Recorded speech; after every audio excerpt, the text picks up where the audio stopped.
Welcome in everyone. It's Monday, at least as of this stream, and we're back with I Was a Teenage Exocolonist by Northway Games and Finji Publishing. If you might recall, hi Ben, welcome in, I adore you. If you might recall, we are on run number 2.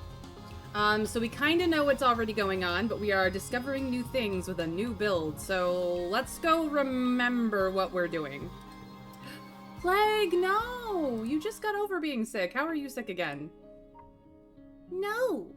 You're not supposed to be sick. Stop being sick. Stop it. No. Tell it to go away. I'm sorry to hear that you are unwell, Plague, and I hope you feel better soon. Please tell me you've been to the doctor and gotten, something to help you survive your virus.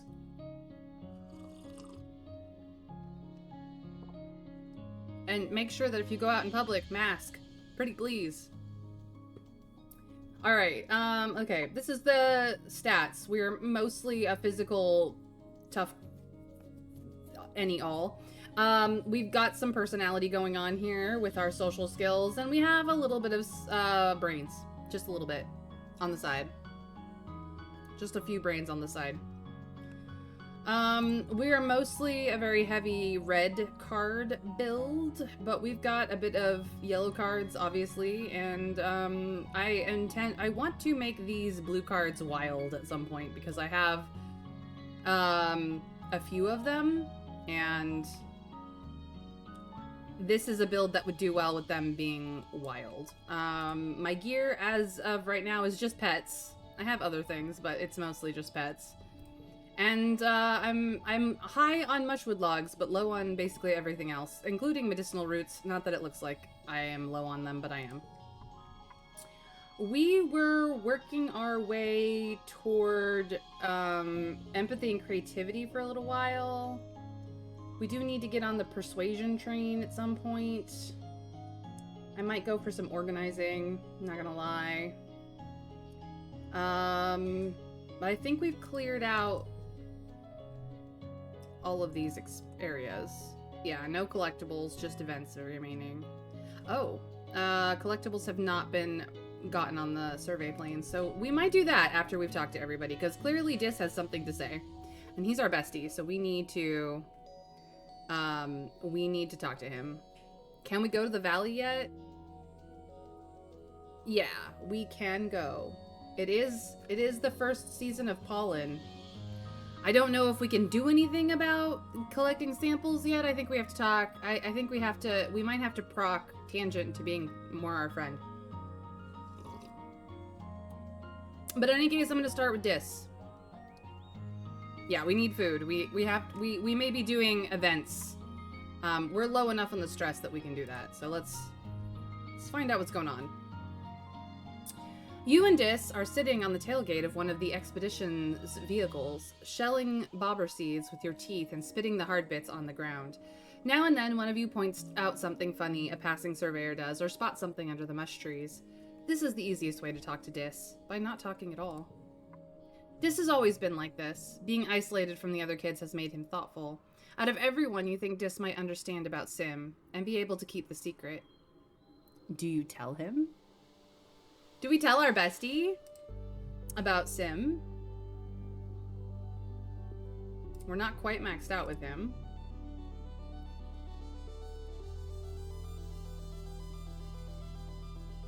He dislikes nothing. We know nothing else. Tell him he's been desperate to know that aliens exist. You can't go there until the food shortage starts. That's bothersome. Still, there's good things in the areas that you can get to. Yeah. We just haven't gone... We've gone collectibles for the close stuff, but not for further out. We can get to the plains. It's fine. I trust him. I trust Dis.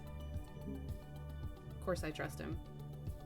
You tell Dis that you saw something interesting when you were out on expedition. Dis perks up immediately, turning to look at you. Yeah? He asks, what? I met an alien, Dis. His jaw drops. His face goes an interesting color. You're worried for a moment that he's going to be upset with you for teasing him, but No way, Dis hisses, leaning in. But I met an alien too. Rin, what's yours like? Like us, but an alien? Ad's about to start for those that's relevant to. You describe Sim. His long dark hair, his big eyes, his faintly purple skin, the way he never does seem to answer any of your questions. Dis stares at your face. Wait, you met Sim too? Yes, we met Sim too. Hi Bramble, welcome in. Lovely to have you here. Welcome, welcome. I hope work is treating you well. You nod and Dis's hands fly to his hair. He said he met another human kid, but he didn't say who it was. It was you this whole time. Yes, me and Dis are in on the secret. Oh man, it's so good to share things with him. He made me swear I wouldn't tell anyone else, Dis says earnestly. It's a weird expression on him. He said that if other humans know about him, bad things will happen. So, we can talk about Sim, but we have to keep it a secret. How do you think he's so good at hiding? I think I saw him turn into a tree once, Dis says. That's silly, right? No, absolutely not. I think he is a symbiote. I think his vaguely human form is a construct. He might in fact be the planet.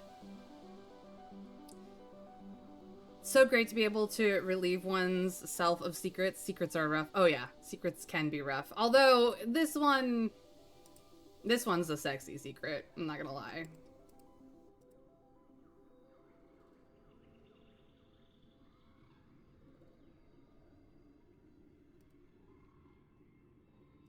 Anyway, it's not that silly. I'm not even sure he exists as a fixed being rather than a psychic illusion. I mean, that is a valid argument, Trav. What do you think he eats? Dis replies, scratching his chin. I've never seen him eat. Maybe he eats plants and stuff? He's always barefoot. Maybe he sucks it up through the bottoms of his feet? I mean, he could photosynthesize. We don't know.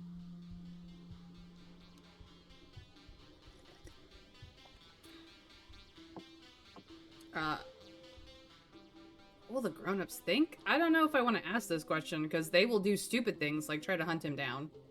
I know what the grown-ups will think. He's a threat. He's spying on us. Which isn't untrue, honestly. But at the same time, he hasn't hurt anybody out there. Like, I don't know. It's a whole thing. Do I ask this question? Do I think that this is a bad question to ask? I really wish I had, Allison or Broccoli here. They would tell me. Maybe if I talk about them, they will appear magically and have the answer for me. But Plague, feel free, if you have the brains, because I know you're sick, to let me know whether asking this question is a dumb question to ask. Because I kind of know what the answer is.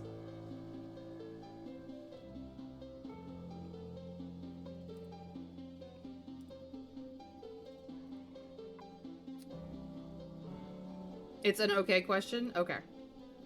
That's what I'm going to take your answer to be for, unless you want to clarify.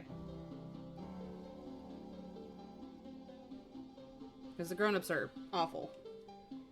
Well, I mean, they're not awful, but they're... I want to say that the grown-ups in this game are naive, honestly. Us kids seem to know what's going on. Mostly because we eavesdrop on everything, but, like, still. I think the grown-ups are, like, stuck in their ways. Naive, if that makes sense. I would say the secret bit. He really appreciates secrecy. Yeah, well, I wasn't gonna tell the grown-ups anyway.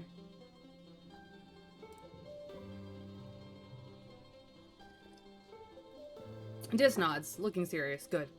He says simply, then repeats it. Good. You go back to shelling bobber seeds in silence, watching the colony go about its business. Dude. You've been learning a lot about systems. Yeah, absolutely. Hey, have some medicinal roots? Because I need to max out friendship with you so bad, Dis, and we're close. Alright. Tammy! Oh my gosh, having her is just the best. The grown-ups really aren't prepared for how fast the kids have to grow up. They've spent their younger years on Earth. You lot didn't. They didn't have the right frame of reference. I would agree. I would also say that to some extent the grown-ups are stuck in Earth ways thinking. And that is 100% of the problem. Their brains have calcified to the point where they are not nearly as adaptable as the kids. And they understand theoretically that our generation and onwards are always going to be better off because we grew up on Vertumna, and therefore we will, innately learn all the things we need to know about Vertumna because we live here and that's all we know. But at the same time, like, they're not willing to understand that maybe practices on Earth aren't going to work here. Even though that's what they know works somewhere, it may not work here. And so they're not necessarily willing to shift their thinking in what a colony should be. It's a whole thing. To some extent, I think the kids have a better understanding of what's going on than the adults do. I mean, the teenage kids. And to some extent, the adults have some valid thinking. I'm not saying that they're all, like, 100% incorrect and stupid. I'm just saying that, like, they may get stuck in their ways a little bit too much for I should say stuck in their expectations a little bit too much versus the reality of being on a planet that is so very in sync with itself, so very symbiotic with all of its things. You know what I mean? We are the invaders. We are the plague. We are the problem. And if we come to terms with that, we might be able to adjust and adapt a little more to be able to be not the problem anymore, but, like, it's a whole thing. Anyway.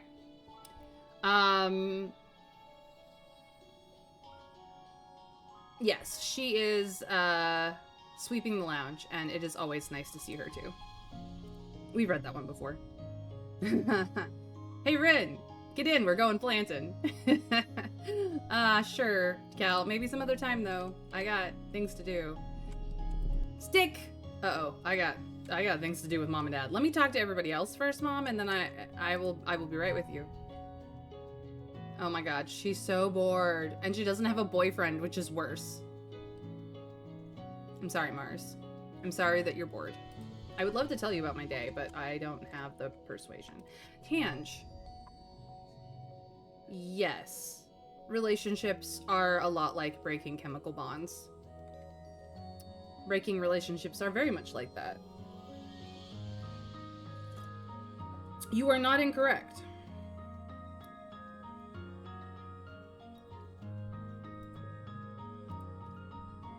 Let's be better friends, okay, Tange? Is interesting? I'm glad. Please analyze them. You're welcome. It was absolutely my pleasure to find them for you, even if they are in need of a bit of a wash before you put them under a microscope. But thanks, Tange. Hey, Rin, check this out. Nem flexes her biceps at you. She's clearly been working out.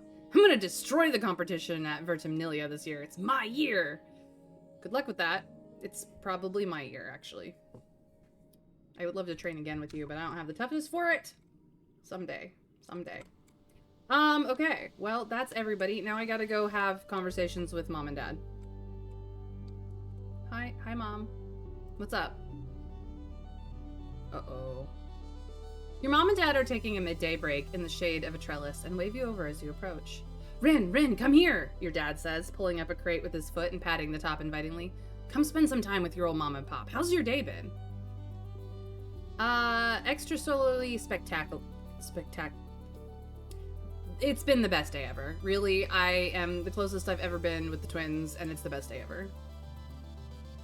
Our fearless explorer, your mom drawls, taking a swig from her canteen. She wipes her mouth with the back of her hand and passes the canteen back to your dad. Made friends with any alien life forms yet? Your face goes on a journey. Friends with... what? Do they know about Sim? How could they? Your parents chuckle at your expression. Wow, Rin, your dad says. You know, like the little hop eyes that sneak in, or the blip bug? Oh, those kind of aliens. You thought for sure they were asking about Sim. But hey, while they're asking, nope, just boring old humans. Yeah, I'm not telling my parents. I'm not telling my parents. They won't even take it seriously, but I'm not. No. This is a secret. No. Nope, just boring old humans.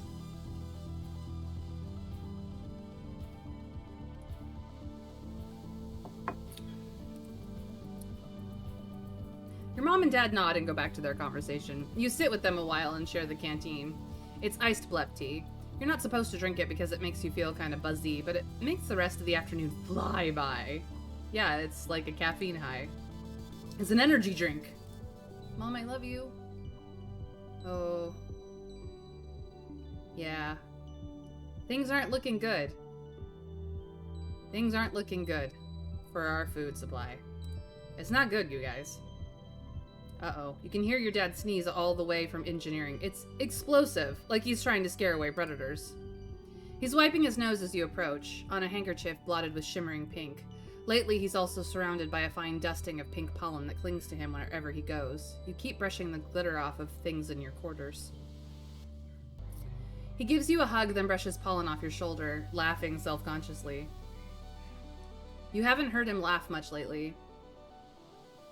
He's been working hard to try and improve the colony's food supply. He's showing signs of malnourishment, too, though your mom is worse. You're worried for both of them. Your dad's skin is kind of shiny in patches. He sees you staring and rubs his hand over his arms.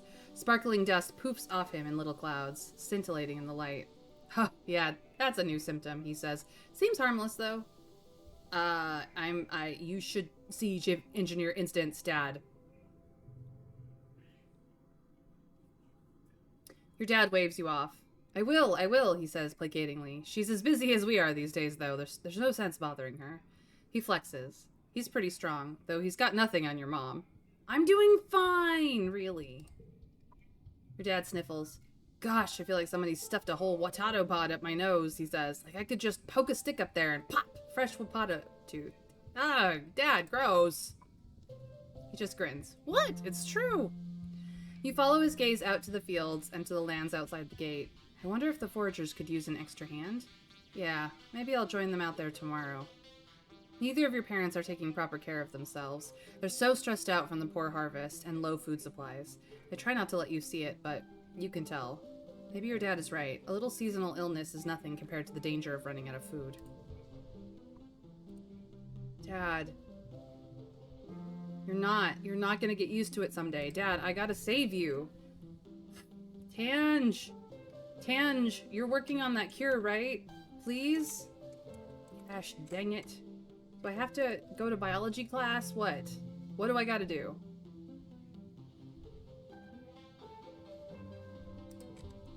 I don't know. I need to get out there. I'm gonna go collect all the collectibles and do some stuff. To the plains! That's what I've decided to do today. Not that I need the perception or the animals, because they're maxed, but, you know. Hopefully some bravery will show up. Utopia, what's up? Utopia is sorting through stuff the foragers have brought back, putting them into bins to either get analyzed or taken straight to the kitchens. Hey, sweets, she says, not even looking up. You headed out? You and Dis take care of each other out there, all right? She sighs. I gotta get through all this before the day's end. It'll take me all day, unless you're Heron to help out. Yes, absolutely, I will help. Utopia lays out an assortment of mushrooms. All right, here's a simple one. Which one of these fellas is poisonous? Absolutely that one. Mushrooms. You got this. You know what kind of mushrooms are served in the canteen, and it's easy to pick them out of the assortment. Great work, sweets. Utopia explains, a big smile on her face. You're a regular pig, don't worry. That's a compliment. On Earth, they used to use pigs to sniff out buried mushrooms. Go out there and dig us up some, why don't you? Finish up what you're doing on the survey team, but come back next month and I'll put you on with the foragers, she says. You'll be in the Valley of Vertigo. It's one of the best places to forage for wild berries and other edibles. I unlocked it, guys. It's done. I'm doing it next month. Alright. Time to get all the things here. Which means we will not be doing events because we need the stress to do the valley next month. Fuck yes. This is the best day ever. We're having a fantastic magical day, you guys. Fantastic magical. Now I just need all the things. All of the things. Give.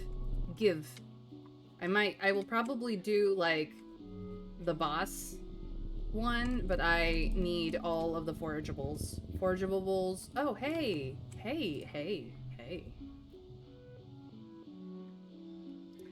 He's purple, you guys. You know it's my favorite color. Like, You almost walk straight into Sim's feet before you see the man. Watch out, Sim says from where he's seated on a branch above you. You should be more cautious. It's a dangerous planet. Hey, could you help me? Well, no. I will come back. Here, I brought you something. I'm gonna see if he likes cake. Because it's cake, okay? A cake! Sim exclaims. A most wonderful human invention. He turns it around in his hands, sniffs it, then takes a fingerful of frosting and puts it in his mouth. Fantastic, he shouts again as he hands the cake back to you. I enjoyed that immensely. I hope the others you share it with will like it as much as I did. Dragon! Welcome in, Dragon. Feel free to go shower, but yes, that's an alien. Dragon, that is an emo hot alien. Emo hot kid is still back at base. Yeah, I may save his anti-stress for later. But yes, he's purple-skinned. I love him. He's Sim. He's a symbiote. He's a gardener. He's amazing. Dragon, thank you for being here. Mwah. Go enjoy your shower. Yes, he likes cake. Sim is lying in the grass, looking as if he's asleep, but for the way he turns his head to you as you approach. I dreamed you'd come today, Rin, he says, not opening his eyes. Wait a minute. He dreamed? He dreamed? Sim. Sim! Oh my god. Oh my god, oh my god, oh my god, you guys. He's so cool.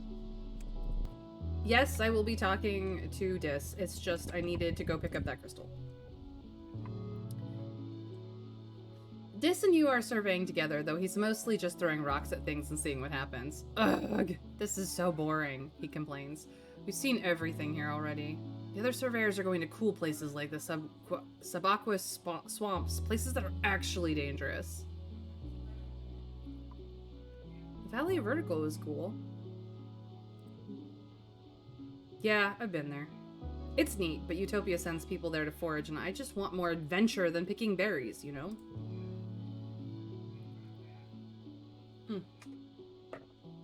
This goes back to chucking rocks and complaining. We're just here all the time, he says, even though we know everything about it. Utopia says we need to come back every year and take new readings. In quiet here, and in pollen in the valley, and we have to be patient because we can't just take stuff without letting nature replenish itself. He sighs. And I mean, I get it, but it's still so boring. I want to explore other places. Otis. You'll get there, I promise. We're in it together, man. Alright. I need all of the goodies.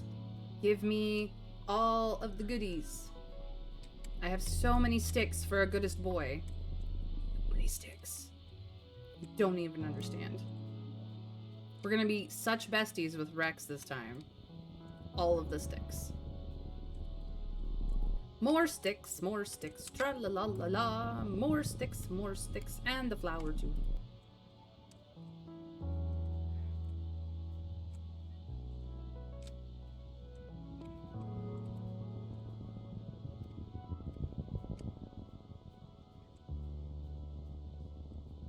Bush bubs everywhere. Goodness. If I needed animals, that would be the ticket, but I do not. Oh, it's a bush bub event. I see. But I need to go over here for a stick, and over here for a flower. And then we will deal with the bush bub and head back. Broccoli! Yes, I have met Sim. We have been flirting with Sim for a while now. Yes, yes. Raptor, welcome in. Welcome in, you guys. I'm so glad you're here. But we're gonna deal with the boss event here now that I have collected all the things. At least I believe I've collected all the things. I don't see anything that I've missed, unless somebody else has seen it. But I'm pretty sure I've collected all of the things. We're gonna do the boss event. We've done... we've talked to Sim. We have done Dis's event, and we're still pretty low on stress, but we have unlocked the Valley of Vertigo, so we're trying to save our stress for that. You hear Dis shouting from nearby to come quick and look at this. You meet up with Dis on a curiously clean part of the path. There's no twigs, pebbles, bits of grass, or ubiquitous Dober's moth scales that litter this area. It's almost like it's been swept clean. And there, in the middle of a perfect circle, 3 meters wide, is what you could only describe as a shrine. A hollow, waist-height structure made from twigs and packed spark snow forms the centerpiece, and around it are deliberately spaced piles of colorful fruit, flowers, and glittering stones, like an offering. Did you make this? Dis looks at you as if you started speaking in tongues. No, he says angrily. I know you think I'm weird, but I'm not this weird. So, do we investigate it? Do we stake it out and wait, or do we pray at the shrine? What do we want to do, guys? We don't actually need the perception from the perception challenge. Just FYI, like, I'm maxed here. So what do we want to do? Checking? Yep, still have that cake, because whatever I give Sim, he gives me right back.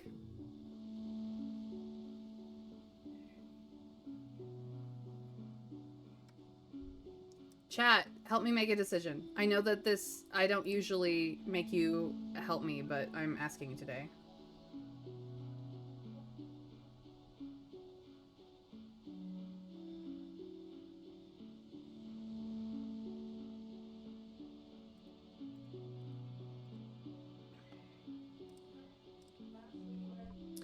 This event is meh. I don't remember any meaningful outcomes.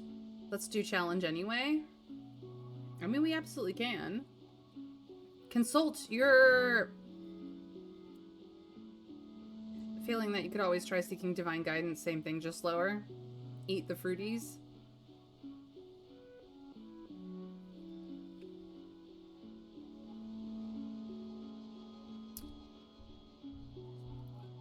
You guys are not being helpful today.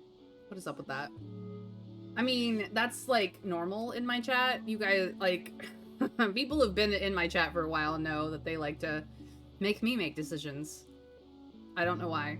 I go, help, I need chat to make decisions for me, and they go, no, make your own damn decisions. And I'm like, dang it, don't make me adult.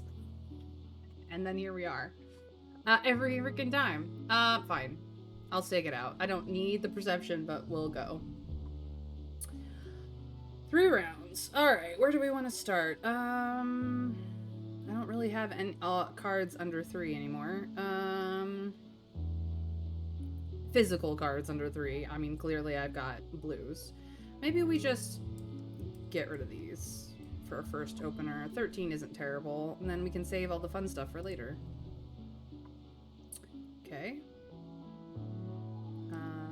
This can go here, and this can go here, and this can go here, and that can go there, and it's a nice, solid 24. Yay. Next round. Alrighty then.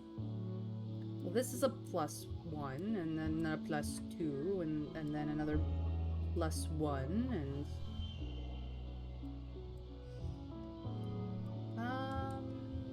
this is a 6, there's a straight, and the 4 isn't in the wrong color. We could still do this. Yeah, that is super gold to heck, so it's fine. But I get a bonus to straights because of my Ricky Ticky, my Ricky Ticky Vricky, and I get a bonus to pairs because of Hopapalooza, but we have no pairs because we went straight. I could do a pair if I wanted to. I could do this.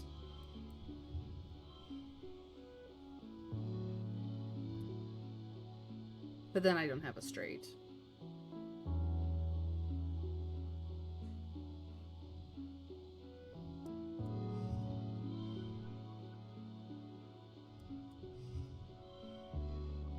Doesn't matter either way, honestly. Alright, well, we win.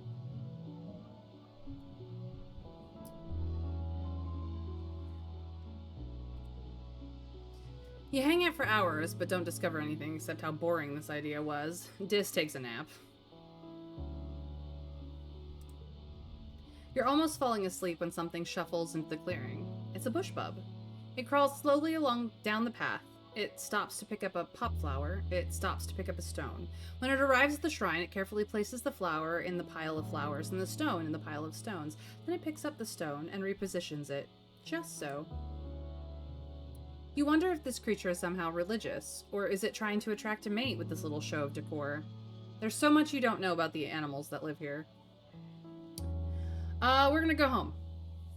We're not gonna keep exploring. We got all the things. We're gonna go home. But that's interesting. And we still got extra friendship and skills that we didn't need and all that. You're at lunch with your parents, sliced soy cakes and watery broth again. Great. When they put down their cutlery and look at each other, then you. Rin, your mom says, there's something we should tell you. We've tried to shelter you from some things, but we think that you should know why we've been working so hard in geoponics. You've been watching more of your Renowned Explorers playlist on YouTube. Made me want to play a new run of the other Abby games. Godhood? Awesome, Broccoli. I've not played Godhood, by the way. I've heard good things about it. So I hope you enjoy. I'm glad you're enjoying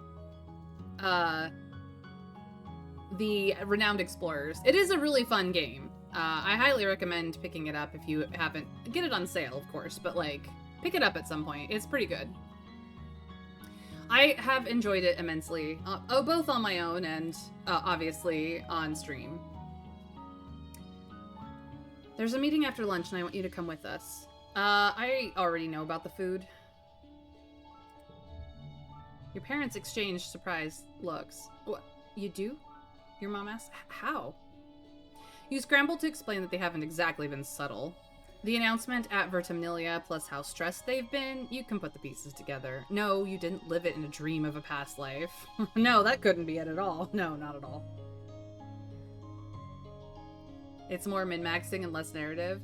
I mean, I don't have anything against min-maxing, Broccoli. I'm just not good at it. So I generally prefer narrative games. The least narrative of the games that I have played on stream is probably the Darkest Dungeon series. And you really absolutely have to know what you're doing to get anywhere. It took me a long time to beat Darkest Dungeon 1. Like, I started in September of a couple of years ago, and it took till February the next year to finish Darkest Dungeon 1. The grind was real, and I am not very good at the game. I know streamers who are much better at the game, who, in fact, find the vanilla game too easy and mod it to make it harder because they're just that dang good at the game. And I am not that person. So it's not that I don't enjoy min-maxing, because when you do it right, it's amazing. It's just that I'm really bad at it, so. There will be an ad in about a minute for those that that's relevant to, and I apologize in advance, but it does help me a little bit, just a teensy tiny bit. Anyway, back to what we were doing. Your mom smiles. Our little kid is more mature than I realized. Still, I want you there. Sure. You follow your parents to the council room. Mars is also tagged along, and you take a seat near them as your mom and Aunt An stand to address the council. Utica officially calls the meeting. She gestures to your mom. I'm not going to mince words, your mom says firmly. All of our efforts to increase food production in geoponics have failed, especially given the failure of the pixie beans. The destruction of the fields during the last attack put the nail in our coffin. By the end of the year, the colony will run out of food. The rest of the council murmurs in concern. You and Mars exchanged horrified looks. You've been doomsaying about our food supply for 2 years, Flulu, Rhett questions. Do you mean to say we're past the point of no return?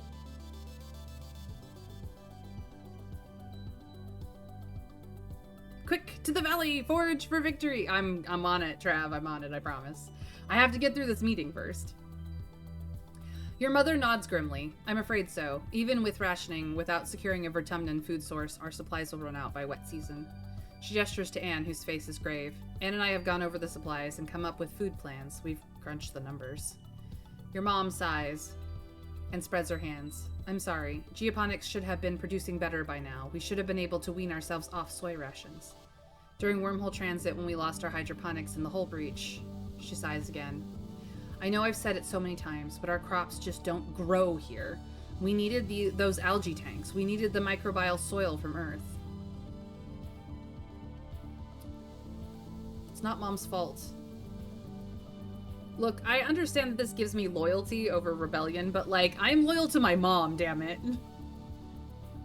Really hoping we get that extra pip of bravery soon. Might happen during an event. Yeah, we really need it. It's not. The survival of the colony shouldn't rest on one person's shoulders. It's not fair. She's been working harder than anyone. She did everything she could. The council mumbles in agreement.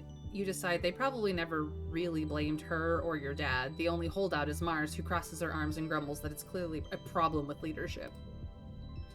So what do we do now? Instance asks. Starving to death isn't an option. I mean, technically, if there is no way to fix it, it is the only option, but yeah. No, it isn't, your mom replies. We need to secure a food source this year, before our rations run out. We're working double shifts in geoponics, but it's not enough. We need more people planting, tending, turning the soil. We need more hands. I can pull the surveyors and focus on foraging. I can pull back the surveyors and focus on foraging native plants, Utopia offers. Even the young folks can help if they've proven themselves around the survey equipment. I'll send out a holo message later.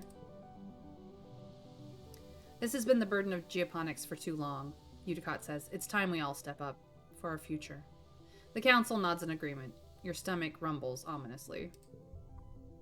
All right, time to starve. Physical skill increases reduced, but we're going to talk to everybody, and then we're going to the valley.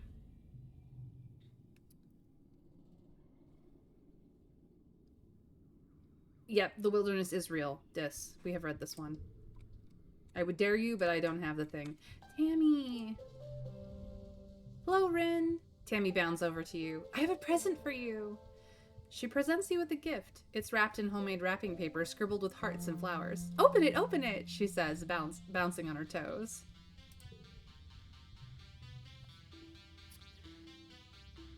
You recently started watching another streamer modding a mod to a freaking XCOM to make it harder, which is incredibly hard and punishing game. Yes, I'm well aware that XCOM is a grueling game, and I have never played it a day in my life. I've heard the stories, though. So yeah, there are hardcore players out there, but I really respect streamers like you who stream games even when bad at it, so I can watch not only hardcore min-maxing. I appreciate that, Broccoli, because, I mean, I realize that part of the entertainment is laughing at me struggling at a game. If you watch my Spirit Fair playlist, you'll find out that I am just horrendously bad at platforming. And so the fact that I went for a narratively driven platformer game that made me cry a lot, so have tissues on hand, please, is kind of like, I was terrible at the platforming, but you know, we made it through. We struggled till the end, and then we cried a lot because it is a game about death. Just FYI. But yeah, platforming in 3D is worse. I am not a hardcore parkour in any game ever. And Trav knows how bad I am at two-player co-op for things like Portal 2, which is why I've not played the very popular like Split Fictions and its predecessor game, which the name I'm blanking on, but same company, like those, because oh boy, did he struggle with me.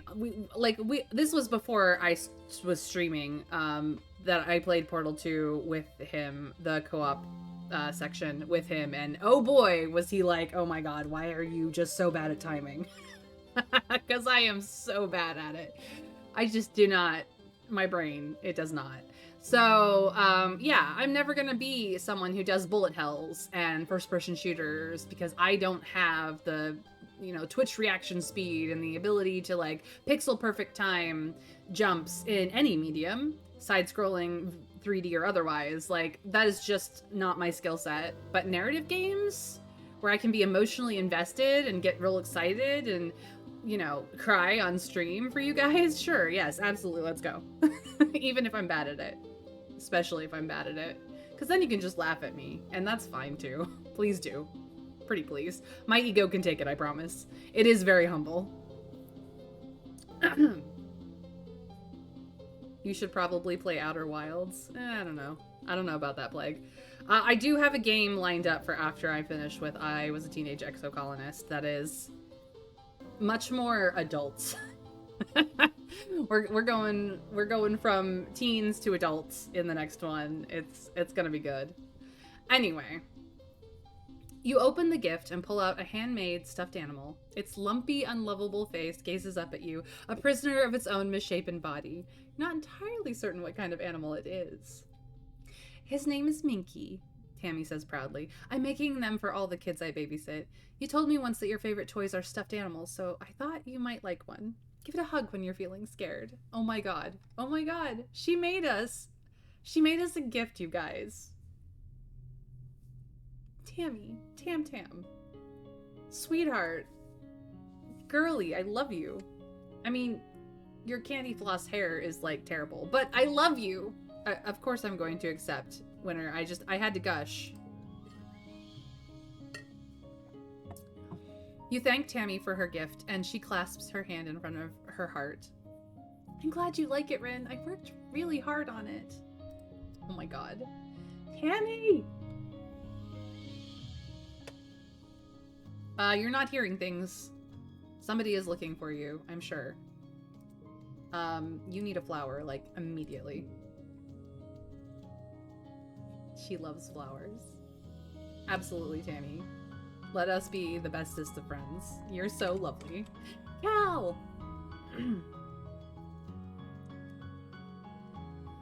Oh, he hates Dorbs moths. He hates them. They are the worst. They are just absolutely the worst, Cal. I'm so sorry that you have to put up with them. Mom? You have to work for everything you've been given, your mom says, digging her shovel into the dirt. It doesn't just happen. That's what this famine is reminding us. Absolutely, Mom. I 100% agree. I work very hard for you. Your dad throws you a full canteen. Here, he says. You need to stay hydrated and rested if you're not eating as much as you should. Thanks, Dad. Please don't starve to death this time. Please. Okay, yes. We're gonna talk to everybody, and then we're gonna forage, like, it's the end of the world, because it is. Spoilers of next game? She's getting better at making them. This one's obviously an animal. Not sure what kind, but it's a step up from her humans. Absolutely, Trav. I'm so choked that there's not going to be a Vertimilia festival this year, Mars complains. Look, just because we don't have a harvest festival doesn't mean we can't have a party.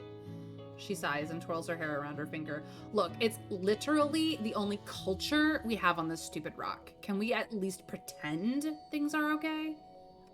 No. We can't, Mars, because it's serious. We're all starving to death. Get your shit together, girl. Sorry. I'm a little harsh on Mars. I know she means well. Tammy is the sunshine. Yes.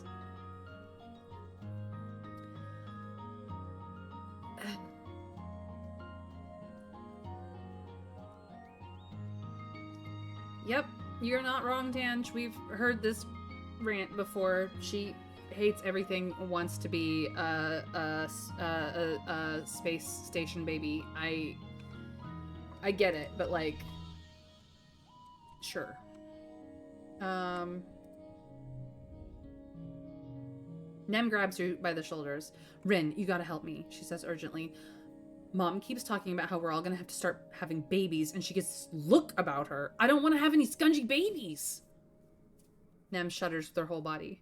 Why'd I gotta be a girl body anyway? I'm tougher and stronger than lots of boys. No one's telling them they gotta have babies. Oh, believe me, your mom is. Aunt Anne? Absolutely. But maybe babies after the famine, okay? Mr. Scrake, welcome in. Thank you for the lurk, as always. I hope you are doing well. Okay, we talked to everybody. Things are bad. Things are so bad. Ooh. Yep, mushrooms inside the skull. Interesting. Alright, it's time to forage like our life requires it. We have gotten all the collectibles there.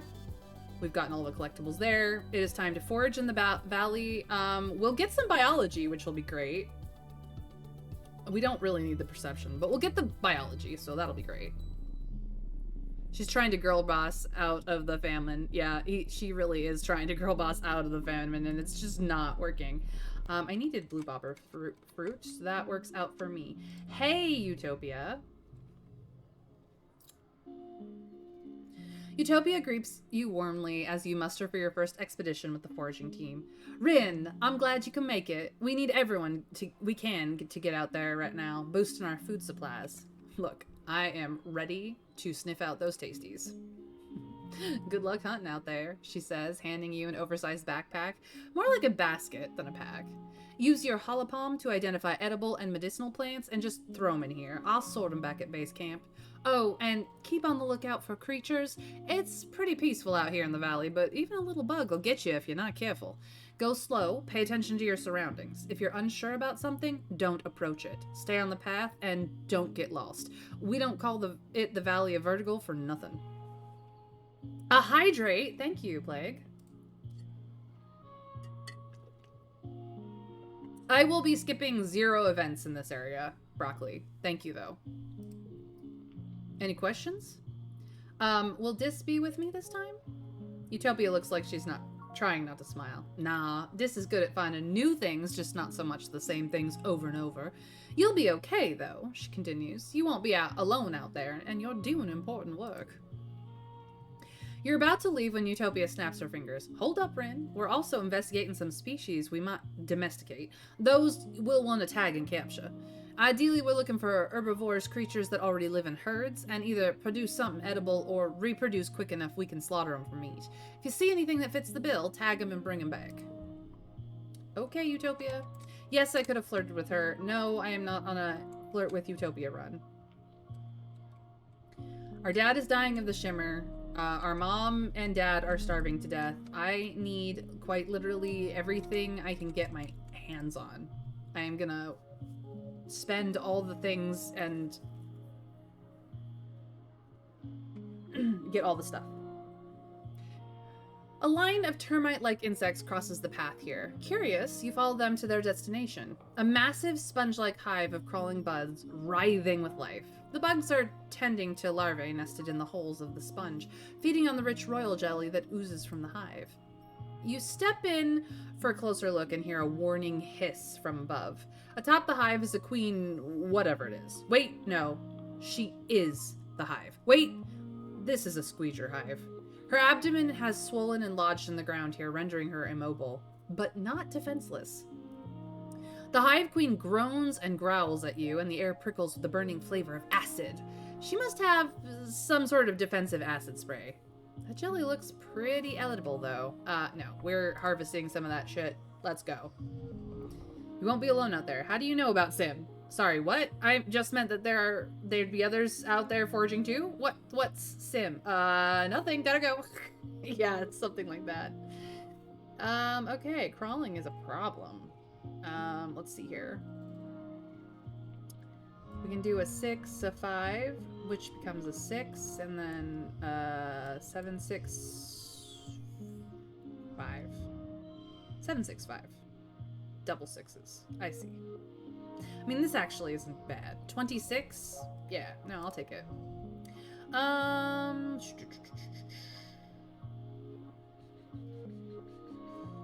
What do I want to do here? Could do a 4, a 3, a 2, and a 1. I think that might be the best. we can do there. 19 is not a lot, but it'll be fine. We can definitely do this.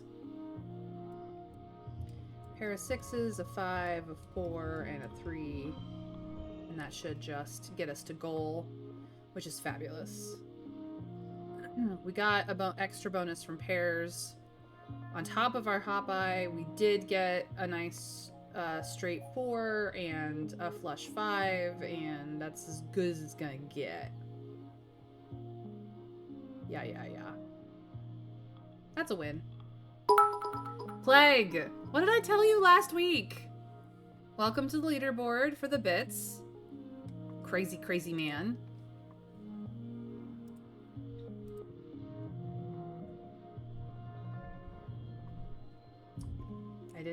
I lost a kudo and I didn't need the animals, but here we are. We did, however, get colony food, so...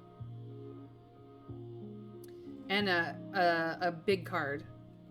You get in there and squeeze out some jelly from one of the Hive Queen's many holes, somehow managing not to get sprayed too badly by her acid.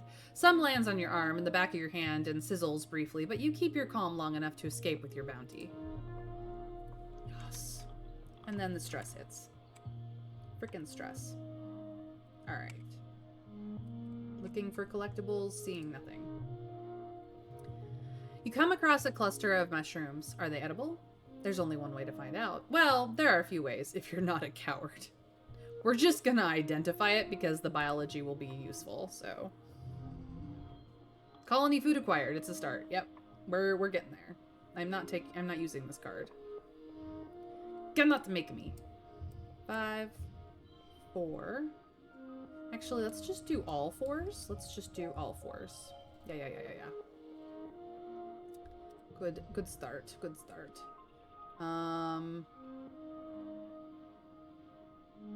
Ooh, this is gonna be fun. That's a 5. That's a 5. This is a 4. However, now it is a 5. And then we have all 5s. Next round. Love that. Okay. The value of this is wild.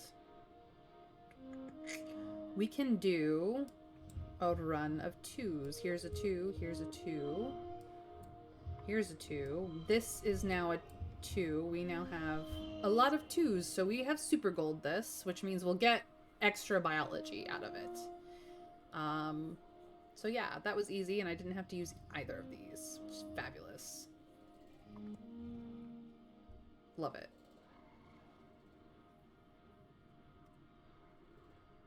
Oops, all 5s.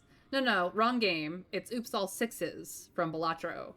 I didn't have Oops, all 6s though. Apologies for Automod behaving badly. Coward is not bullying. Dragon, you're back! So I got a little bit extra biology from that, which is nice. You determine that these mushrooms aren't only poisonous, but explosive as well. You mark their location down on your holopalm so other foragers know to stay clear of the area, and Utopia rings you a few kudos for good scouting. Heck yeah. Heck yeah. There's Sim, so we can get a little less stressed here in a mo. Bombs? Oops, all brain rot. Yes, Mr. Scrake. Absolutely that. Nice hot shower after the gym always feels nice. Heck yeah, Dragon. Let's go. Ooh. An absolutely enormous tree forms part of the path here. Its roots cut natural stairs into the path, and its magnificent canopy of large flat leaves completely blocks out the sky. They arch overhead almost to the ground on the other side. Walking under it is like going through a tunnel. In the tunnel is dark and gloomy, unseasonably cool and filled with the whispering of leaves. You get the sense that something is aware of your presence. Now, we could whisper back, which is an animal's challenge, but maybe we climb up it for the bravery. I would like to climb up it for the bravery. But bombs! Yeah. Mario movie reference, not the newer one, the classic Mario movie. God, I love that thing. It's such a terrible movie, but like, I love it to death. It is cheesy magnificence, that old Mario Brothers movie. Not the new one. I haven't actually seen the new one. Did I care to watch it? No. If he didn't say, "It's a me, a Mario," then what was the point?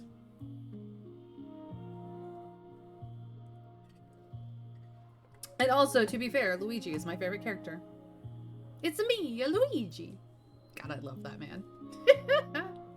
Him and his little handlebar mustache. So good. I'm gonna climb up it. You climb up onto one of the big flat leaves. Surprised they can actually support your weight. Neat. You get high enough out of the fog to see the whole area. It's very pretty, but nothing else happens. Well, that should have been. It's a Ricky. That will not stress me out to do this one. Let's do it. Yes. Yes. Absolutely. Why would you want to watch a movie that has Chris Pratt in it anyway? There are actual voice actors who do it better. Exactly. Winter Fairy. Exactly. Like, if you're not even gonna attempt to sound like actual Mario, what is the point of you? Just because you're pretty. Sorry. I like Chris Pratt as Star-Lord. I will admit that he's absolutely spot-on Star-Lord, but he's kind of a dick, so, you know. I am also a Luigi stan, so I agree, Luigi is great. You know, I'm an oldest child, so technically I should have always been able to play Mario growing up when we played Mario Brothers. But I always wanted to play Luigi, so. And Luigi is also the braver brother, by the by. It's a me, Dave. Exactly, Dragon. Ricky are carnivores, you think, but the juveniles are too small to take out anything larger than an insect. Not so much the case with this one. The Ricky blocking your path is pretty large, probably about as tall as your waist, and it's growling at you over the carcass of something even bigger, which seems to be missing its head. Yuck. You're not sure if it killed or scavenged the dead animal, but it's dragged it into its path, looking ready to fight you for it. I'm just gonna find another route, thanks. I don't need that event. Okay. Here is an egg. Good. We're gonna do this, and then we're gonna de-stress. You come across a huge field of flowers. Most are teensy pink ones, but some are big, beautiful yellow ones. You check the holopedia. They look like they're a brand new species. They don't even have a name. They need a name. Like butter dandies, even though they look neither like buttercups or dandelions. Honestly, they kind of look more like spitting cobras than anything. We're gonna take just one. You find the tallest, most perfect yellow flower and leave the rest. No need to be greedy. Uno mas. Alright, that's very stressed. As you approach, Sim holds a finger to his lips and bids you approach quietly. Look through here, he whispers. Through a break in the trees, a small colt-like unisaur is taking its first halting steps in a small clearing. Its mother stands nearby, her sides heaving and gleaming with sweat. Just a few minutes old and already walking, Sim admires. Incredible, isn't it? It absolutely is. Hey, can you help me calm down? Of course, Sim murmurs, stepping into your space, his cool hands alight on your cheek, tilting your head to look in his eyes. Within moments, you feel the burdens of your day lift off your shoulders, like a balloon floating away into the sky. Your consciousness reasserts itself sometime later, and you find yourself held in Sim's long arms. You blink away the brain fog and pull yourself together, thanking him for the experience. It was my pleasure, Rin. Stay safe out there. I mean, it's only 5, but still. That's... Okay, a flower. I only have the stress for like 1 or 2 other events, so I'm gonna avoid the animal ones. This one is definitely a food source one, but I would like to pick up all the collectibles before I run out of stress.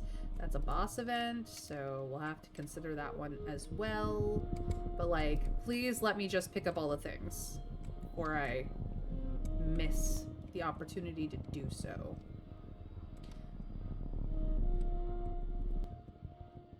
I need all the presents, you guys. think I have everything. I'm hoping I have everything. This is a much more linear map with like a specific path.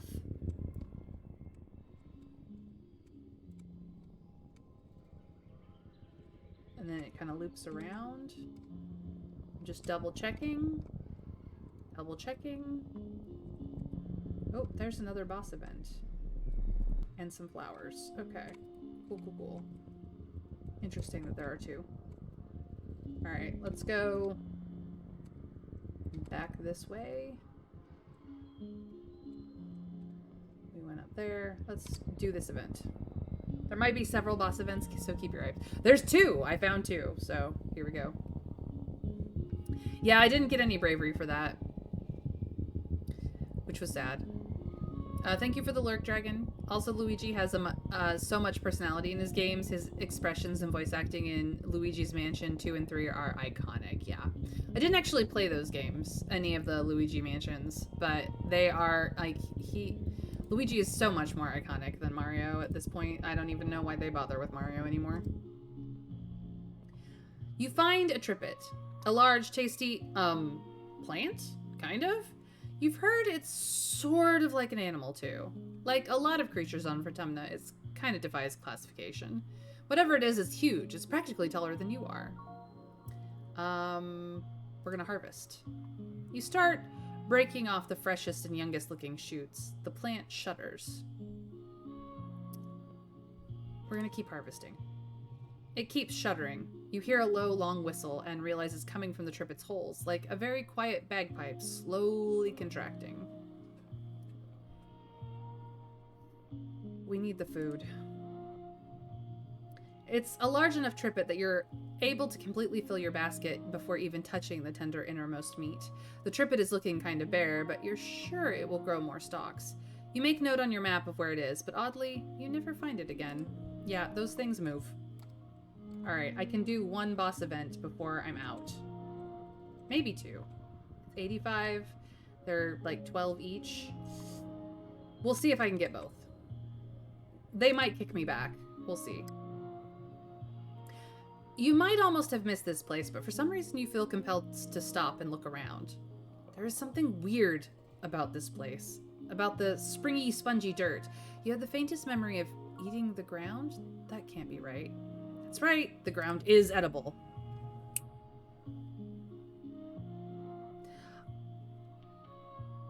I really feel bad for that trippet, but at the same time, like, we didn't kill it. It's just gonna be really naked for a while. Unfortunately. Unfortunately. It was very tasty.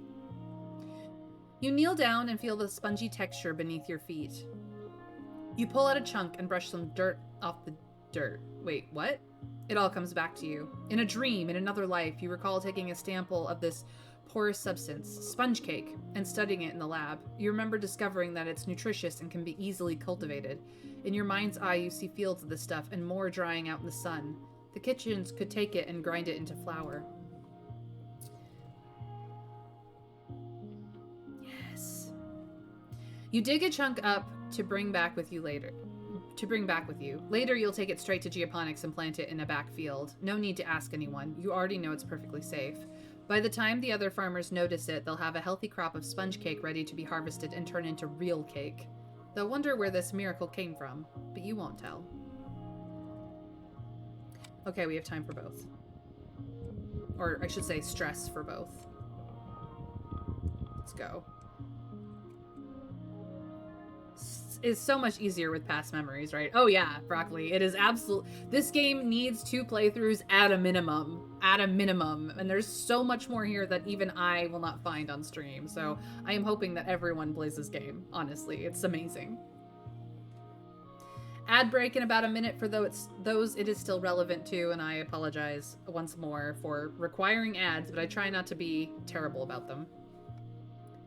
You're alone, exploring an unmapped area of the Valley of Vertigo. The pollen is thick here, and your air filter is overworked. A warning light has been flashing orange for the last 10 minutes.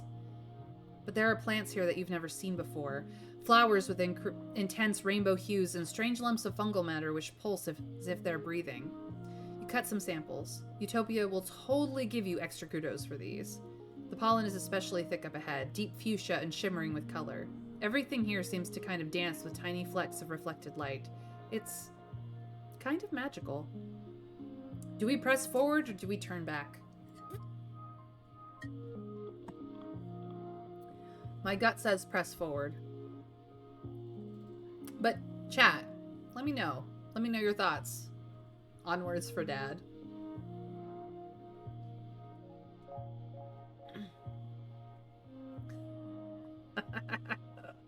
Oh goodness, plague is all caps these days.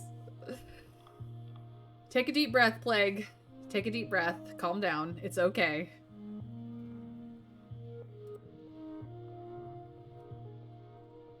You push forward into the suffocating pink fog. It's so thick you can only see a few meters ahead. You follow the glimmering towards where it's densest. You come upon a glade filled with what seem to be strange topiaries. They loom out of the glittering fog, each in the shape of an animal. They're all formed from the same spongy, glittering pink substance and dotted with finger-length fungal growths. You're so distracted, you almost fall into a large hole in the center of the glade. Check for danger. You've seen plant-like animals before. Are these topiaries actual predators waiting for you to get close? You watch them carefully from the edge of the glade. They're completely still, not breathing. There are no life signs. Good. Your envirosuit beeps a warning. We inspect. The topiary you chose is a large dog-sized quadruped, which appears to be kneeling. It's far too lifelike. As you get close, you realize with growing revulsion that this was once a living creature, now encased or transformed entirely into the sparkling pink fungus. It's dead. You remember helping Tange for extra credit in biology class. She said that the shimmer, the seasonal illness that affects your dad in pollen, is some kind of colonizing fungal growth. Could this be related? Your envirosuit beeps a louder warning. I literally can't speak right now, so I gotta use the medium of typing to express. Plague, I wouldn't be able to hear you even if you could speak. As you bend down to take a sample, you realize the dense shining haze is coming from the topiaries. The fog is seeping out of the holes at the end of each fungal growth. You break off a few of the growths into a collection vial. The more you think about it, the more you're sure this is related to the shimmer. Alright, you guys, do we look into the hole or do we just get the heck out of Dodge? No, Plague, sorry. You're not in any way connected to me through a voice channel, so the only medium you have to speak with me is typing anyway. Leave. Eat the hole. It's not eat the hole, Raptor, it's look into the hole. I cannot eat it. I can only look. We got the thing we needed. Look into the hole if you ain't a coward. We are hole munchers out here. I mean, you're not wrong, Raptor, but still. Alright, guys, if I get a bad end because I look into this hole, it's on you. At the bottom of the hole is a cave. It slopes down gradually towards the cave floor, only about 4 meters below, then disappears underground. You aren't sure how far the cave continues past that point. It's dark down there, obviously, but not silent. There's some kind of strange rhythmic whirring coming from the farther inside of the cave. You hold up your palm and shine your hollow palm's light. The cave floor glitters with pink fungus and the air is ominously choked with it. I'm leaving. As you turn to leave, your filter light begins flashing red and an alarm sounds inside your helmet. You realize with horror you've been in the dense pollen too long. You start sneezing as the sparkling dust seeps into your breathing mask. It feels like tiny knives in your sinuses and a heavy choking pain in your lungs. You lurch back towards the checkpoint, barely able to breathe. Your helmet is so clogged that you don't think the air is getting in at all. You can see it clearly, as if seeing a vision. If you take your mask off, surely you'll be able to breathe better. Something in your terrified brain clings to this idea. If you just take off your mask and breathe in the pollen, you'll be fine. Everything will be fine. No, I'm keeping it on. No, don't go gently into that pink night. You're hyperventilating. You can't get enough oxygen through your clogged filter. Darkness closes in from the edges of your vision until you're seeing the world as if through a long tunnel. As you near the checkpoint, Utopia runs out to help you. You instinctively turn back, unthinking, wanting to return to the fog, to those strange statues. You collapse in her arms. Several days later, you wake. You don't remember much, just a great choking heaviness in your lungs and the world swallowing you up and closing over your head. You have snippets of conscious thought from the last few days, but it's hard to tell if it was a dream or not. Worth it. Worth it. It feels like you had a fever once, hot and sticky, achy all over, like you've been boiled alive. You're still terribly weak, and there's a pain in your chest like someone has been sitting on it. It takes all of your energy just to breathe. You live, but your body took a serious hit, and you may never be quite the same. Well, we are stressed. But we did get some biology, even though we lost some toughness. Sucks to be us.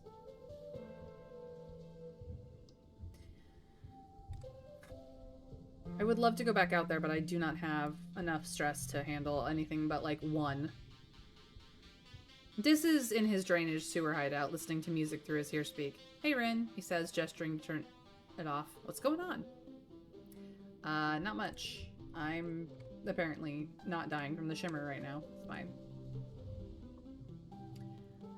Hey, Rin, it's always nice to see you too, Tam. Tam. Cal? No, it's not something you guys are doing wrong. It's just that it does not work here. Hey, Mom. Drink water, gets lots of sleep. Famine back on Earth was a fact of life. We were lucky in the compound, but that's what made us a target for attacks. You have to learn how to manage your hunger because you won't always have enough food. Even here in paradise. I mean, we can go here to Geoponics lab. Your dad sneaks you a crumbled up soy ration bar from his pocket. Here, have this. I didn't finish it at lunchtime and I'm not hungry. You know that's a lie, but you eat it anyway. You're just so hungry. Yeah, we need that bravery. I know.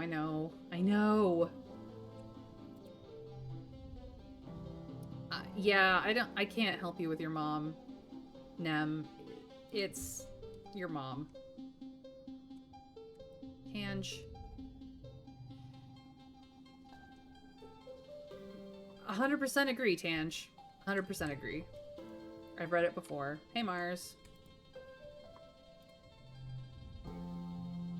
Yeah, I know. You still don't have a boyfriend because we all grew up together. I need to go here.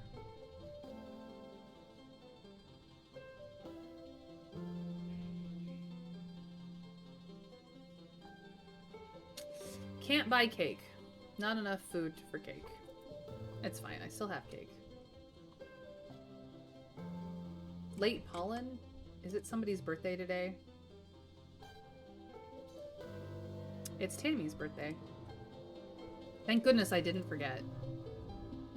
I got you a present, Tammy. I'm gonna give her a flower. Flowers on my birthday? How beautiful. She gives you a gigantic hug. Absolutely. Alright. Well, we have just enough stress to research in xenobotany. And hopefully fix the shimmer.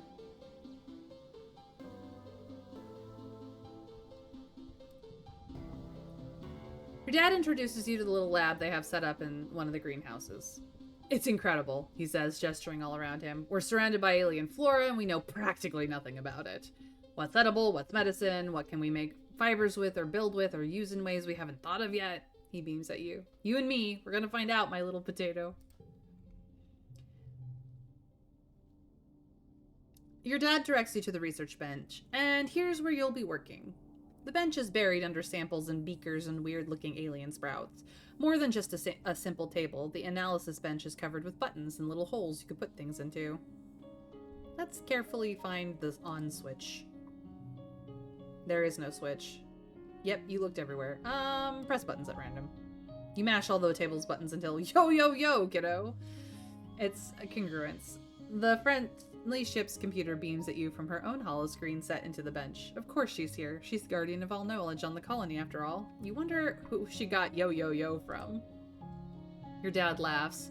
Don't tell anyone, but congruence is the real brains of the operation. He confesses, though it's not like it's a secret. She'll make sure we don't do anything super dangerous, which means you and I get to focus on experimentation. If you follow the rules and stick to what you already know, you won't learn anything new, so don't be afraid to try stuff. Well, I didn't. I poked all the buttons.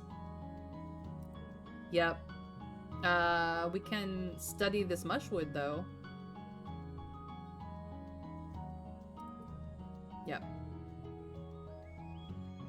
Examine the mushroom under the microscope and take notes on its cellular structure. Part of the reason it needs to be harvested and wet is because the cells get so saturated that they lose structural integrity and grow and turn into, well, mush during glow. Studying the exact process by which the cells take in water leads to a breakthrough. It might be possible to hack the process and stop the mushwood trees from taking on too much water during wet. If they don't take on as much water, they won't take as long to dry. You should be able to develop a spray that the loggers can apply to the fruiting body of the mushwood, the part that sticks out above ground, too close to close its pores. Reducing negative pressure on the body should stop it from pulling so much water from the mycelial network underground. This is great. Logging will be much more efficient now. Well, we're gonna do what we do. Actually, let's move this over and do this. And then we can do this and this. And just like... fantastic. Or we could do this and super goal it for the biology. Because I really need to get rid of crawling, but it's fine. I win! Got some organizing as well. Got some kudos, which we need anyway. I need that bravery, but I'm stressed. It is now early dusk. We will go back to xenobiology, but we probably have to take early dust off. It is Annie's birthday? Yeah. So don't let me forget her birthday present.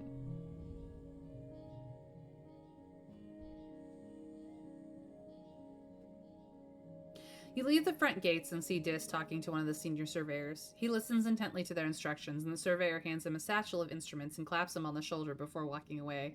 Dis turns to you. Hey, Rin, he says. He hikes the satchel on his shoulder and gives you a shy smile. It's still kind of weird to be allowed to be outside the walls. What's the weirdest thing you've seen? Dis looks up at the sky with a thoughtful look. There's this big rock in the western ridges that's almost totally flat on top. When I get near it, it makes me feel happy?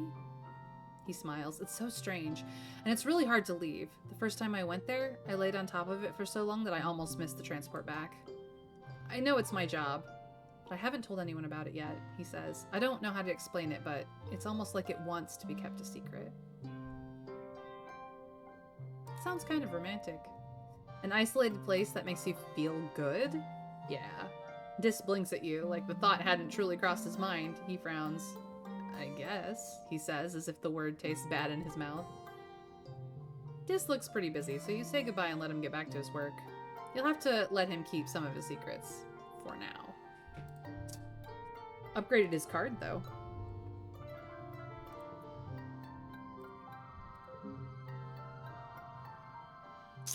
Gonna max out that friendship. Alright. Dad? Oh, Dad's beating himself up over the beans! You check them over and over. I know, Dad, I know. It's not your fault. I will work for everything, Mom. I promise. I am working hard. I'm just taking this month off.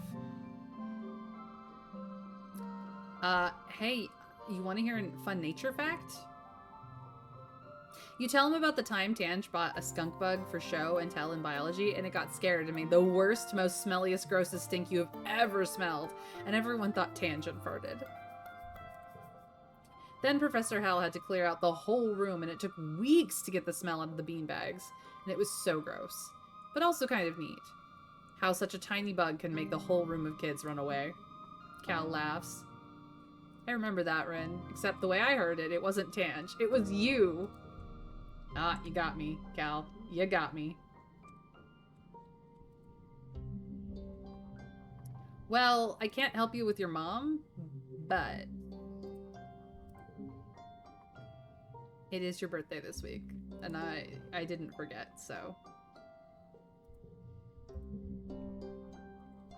I did not forget.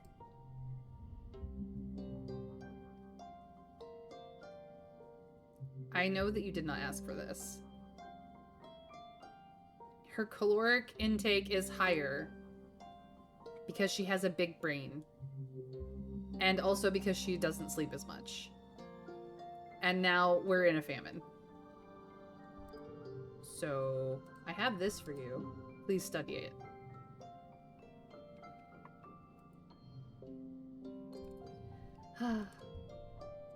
My former queen. Tammy! It is nice to see you as well. Have a flower. I know, yellow is your favorite color. Alright, Mars. Ooh, another flower. Nice. Do you go to engineering much? Mars asked. I tried to go talk to Tangent because she never wants to just hang out anymore. Not since she got started working on that big project. You know about that, right? Or am I just special? You know what? Yep, it's a pretty crystal, Mars. I'm being a better friend to everyone this round. Cal's birthday is late dust, so I don't want to give him anything. That's why I have not. Everybody else got something. I need to relax, and so we're gonna try to level up our pets. We're gonna relax in the park. Yeah, and there are also some other events that can trigger. We could be a few down the line. Just keep going. Yeah, I'm gonna try. We're bonding with our pets today. Security Chief Rhett visits the garden sometimes, especially when your mom is around. You can hear their laughter ring through the garden sometimes, though they go quiet when you approach. When you're sneaky, you can overhear them reminisce about old times, back when they used to serve together on Earth, before your mom chose your dad. Rhett still comes to your mom for advice, even though she doesn't like to talk about her time as a fighter. You haven't given up training Ricky Tikki to follow simple commands. They clearly have the ability to understand that you're trying to communicate with them. There's just a huge language barrier. Cal gives you the idea to try clicker training, getting them to associate verbal commands with actions and rewards, using a clicking noise as positive reinforcement. You may as well give it a shot. Yeah, we already know that that's the genocide project. It's bad. It's so bad. Okay. This goes here. This goes here.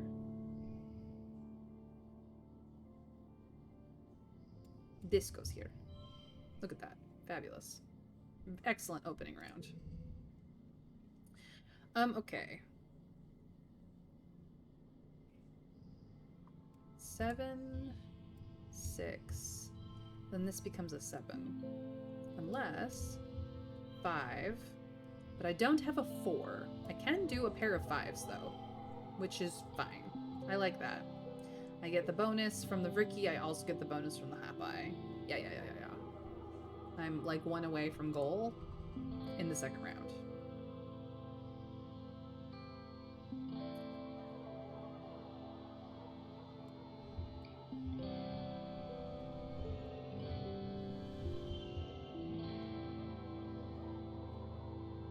Such a silly thing.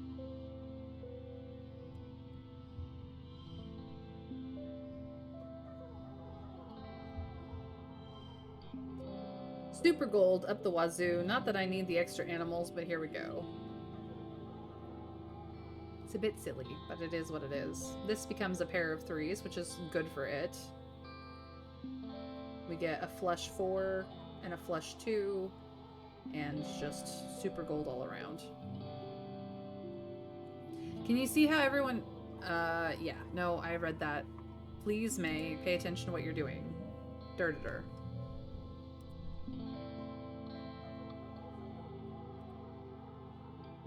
Alright.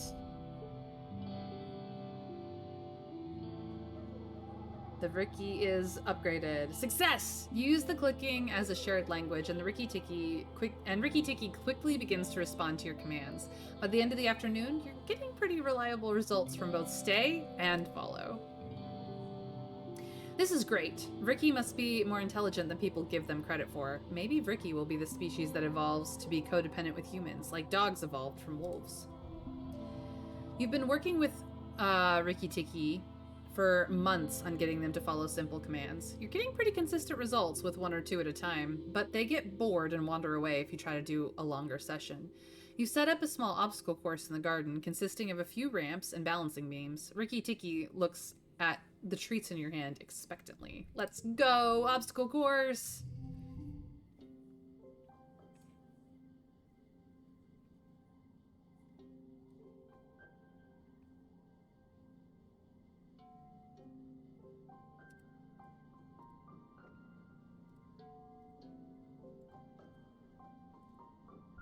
Alright, what do we got here? Well, I don't really want the stress, but here we are. That's a pretty good opener.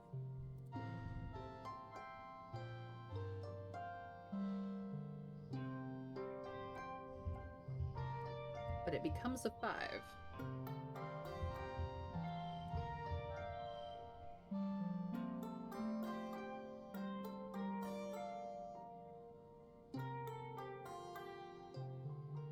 I would like a straight here. I don't want that to become a 5. Here we go. That's much better. Next.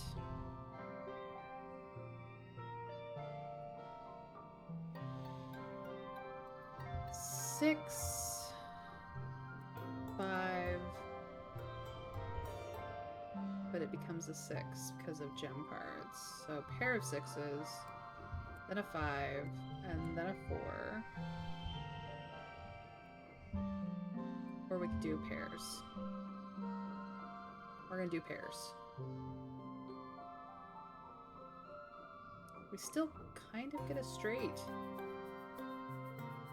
Actually. Cool.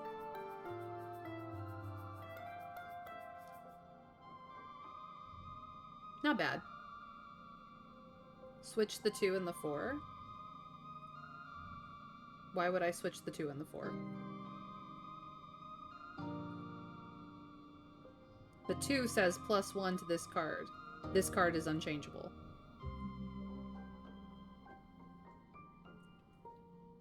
I'm getting the straight, which is what I wanted.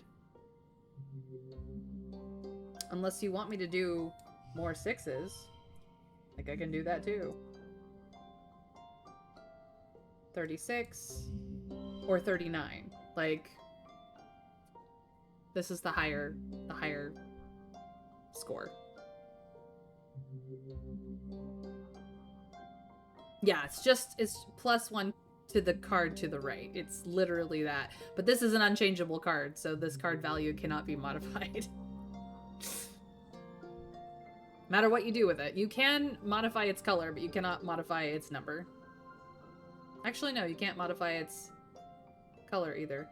This card just literally cannot be modified. So, there you go. A win! Victory is mine.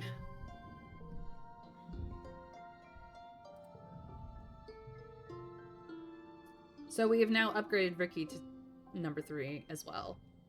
A stunning show from young Ricky Tiki, Ricky. admirable speed and dexterity. They and their trainer, Rin, are promising new stars in the field of Ricky training. Ricky Tikki finishes the course and leaps into your arms, chittering happily. You did it! You've trained a Ricky to follow commands. And then we get rid of stress. I kind of want to keep both of those cards. Because this gives +1 to physical challenges, and it's great. This one is probably 4 or higher, honestly, most of the time. So I'm just going to keep them. Thank you. It's time for Vertemnilia, the yearly midsummer celebration when the colony gives thanks for its good fortune. Well, it would be, but as you file into the main square, you can't help but notice that the feast table is nearly empty. What Anne lacked in resources, she made up with care. The dishes are lovingly plated, soy cakes glisten, steam rises from buns stuffed with mince, and there are great pitchers of vegetable broth rendered out from even the most inedible food scraps. There's a neat stack of sugar cubes for dessert. Whole sugar. What a luxury. In an underwhelming feast, that'll be the highlight. Governor Udicott's welcoming speech this year is short. Her frail body trembles as she welcomes you all to Vertemnilia with a dry, whispery voice, then has to be helped off stage. Like all of you, she has been feeling the effects of the famine. Everyone clears away the chairs for the annual competition. Which one will we participate in this year? Let's see here. We have 2 talent shows, and we have 2 botathlon champions. So I think this year is the bot pentathlon. I believe that is... I've been kind of going back and forth. So I believe bot pentathlon is our next one. But we could just watch or go, hell no, participation is for joiners. We are getting kind of rebellious. We do not have the reasoning for the science fair, of course. We only have a 7.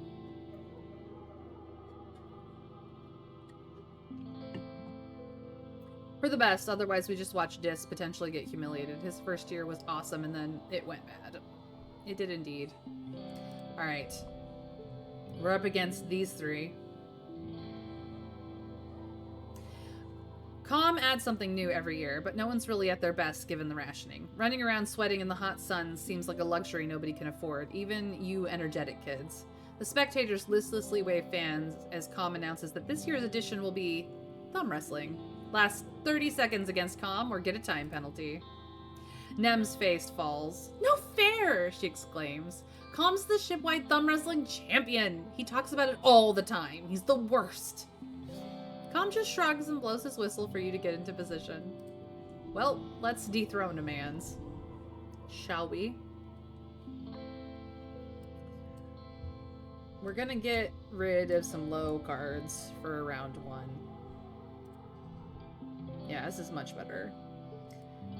6. 6.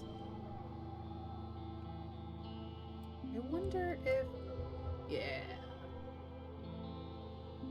So technically, because this card also is a mental card, yeah.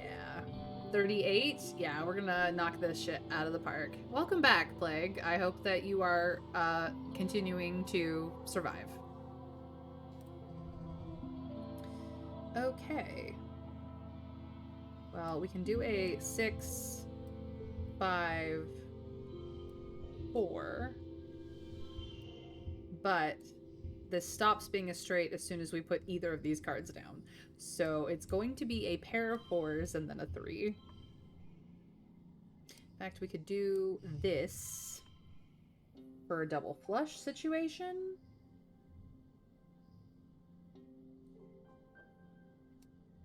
We could do a 7, 6. Well, this can't be a 5, but here we go. It's still super gold. We still win. It's fine. Move those 2 right, so you have a set of 3 6s. What? Oh, round 2. Yeah, I wasn't worried about it. But thank you. Plague. I would highly recommend drinking a lot of fluids of some variety. B, some herbal non-caffeinated tea with honey and or lemon would be very helpful for you. And C, any sort of throat coating cough drop to help ease everything. Also, speak as little as possible, but thank you for the hydrate.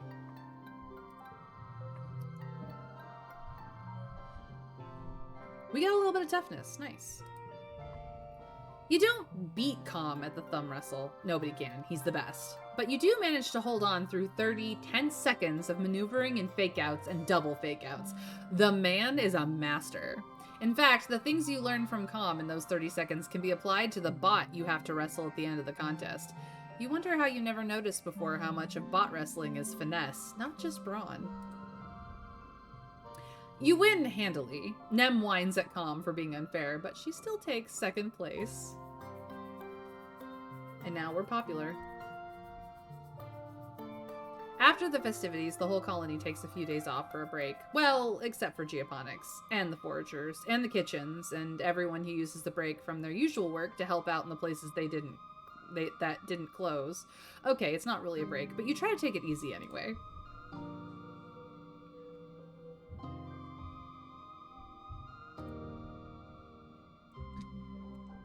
Okay. Not much. I just wanted to pop in and say hi. Dad. Dad. Mom. You can't outwork a famine, Mom. We're gonna save everybody, I promise. Hey, Cal. Cal peers up at you from where he's working on picking bugs off some of the crops. Hey, Rin, he says, stretching his arms over his head. You can hear his stomach rumble. Cal laughs sheepishly and rubs his tummy. Sorry, I guess I'm just kind of hungry. I'm a growing boy, you know. Yeah, I know. We're all growing. It's bad. Nem grabs you by the shoulders. Sorry, I cannot help you with your mom. She is baby crazy. It's probably because she runs the crèche. I'm not gonna lie. Nope. Tange, you did not ask to be human. I'm so sorry.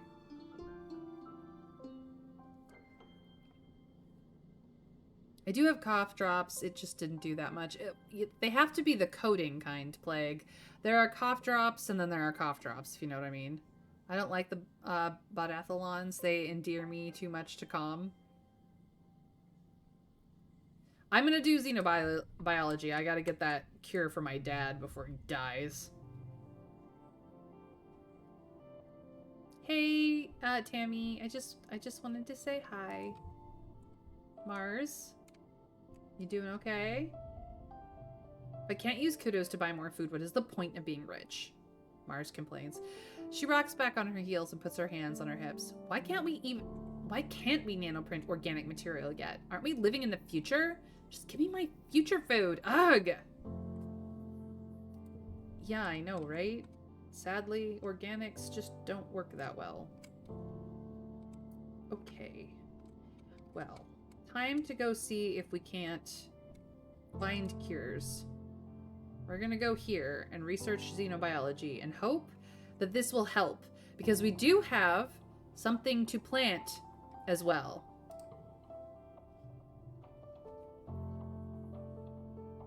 He does, but like...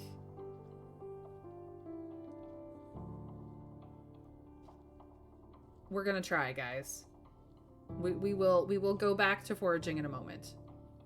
You report to work in the geoponics laboratory, bringing along the sample of the weird spongy purple-pink stuff you found in the fog cloud in the Valley of Vertigo. You know the time you almost died? Hard to forget that. Your chest still hurts when you move too fast. Your dad is very interested in the sample. He has you analyze it right away. Scrutinizing your sample under the microscope and then with the spectrometer, you compare the spores to known substances. You determine it shares the chemical compounds seen in fungi with psychotropic effects. It could make people hallucinate. Huh, your dad says. That explains some things. You think about those creatures, those topiary covered in the stuff. They were all grouped together in the same place by that weird hole. Did the fungus make them go there? But why? I mean, it explains why your dad is always like, I'm gonna go out on the next expedition. And then he gets talked out of it every time. Take a look at these, your dad says, sending you an archive on your holopalm. He's kept detailed records of the air quality, humidity, and temperature, spanning back almost to the day you landed here. There are even some actual air samples preserved in vacuum-sealed tubes. You take a look, and sure enough, the spores are always present in the air here, and get much worse during pollen. Wait, could this be what makes your dad sick every year? Is it trying to colonize him, like those creatures? Yes, this fungus must be the cause of the shimmer sickness. Looking for a way to neutralize it, you hit the archives again. You work at it for a few days, but identifying a compound and noticing a pattern is one thing. For the heavy science, you need help from Dr. Instance. This is strong work, Instance says, scrolling through your findings on her holopalm. You say you gathered the sample yourself. That's impressive for someone of your age. She summons Tange to join you. Please get Tangent up to date on your research, she says. She'll take it from here. She has more of a mind for these things. Sensing the shift in the power balance, Tange blanches and looks at you apologetically. We have the biology to say no one knows this better than me. But we could also say this sounds like the right choice. Honestly, I think giving her this information is what causes the genocide. The genocide, the possibility of the genocide. So maybe we don't give it to Tange. Can I nip her genocidal tendencies in the bud now? Is the problem. Is that how I avoid that end? It does explain his wanderlust. I hadn't thought of that. Yeah, he's hallucinating needing to go out to a place. He just doesn't know where because it's too far away to capture him. But we were in the thick of it. The Lum absolutely is the one who supports their research into it, but I think this is the basis for that research. And if we don't give it to Tange, she, in instance, can't get sucked into it. No, but you can stop helping her later. I mean, yeah. I wonder if the event branches from this point rather than a different one. Because we know for a fact that even if we fail to find this information before our dad dies, because he dies, they learn this information. And in learning the information about how this fungus colonizes and infects everything is how they end up coming up with the research for the genocide event. So I don't know if keeping them out of this is what helps. No, I can't hide this from them, but, like, I could just be like, I need to be involved. So, my question is, can I be involved in this so that I can more easily convince them not to genocide the whole planet later? Or do I go, yeah, no, Tange totally has this. Because going, hold up, this is my research is not going to pass muster with Instance at all. She does not care. Be involved, King. Monarch. I'd give it to Tange. Genocide can be prevented later. Alright. Winter Fairy's like, no, stay involved. I got a 50-50 here, you guys. Come on. I am an any all. So, King is valid, but Monarch would be more PC. Gender less? I don't know. Doesn't matter. I'm an any all. You can make sure they find the cure.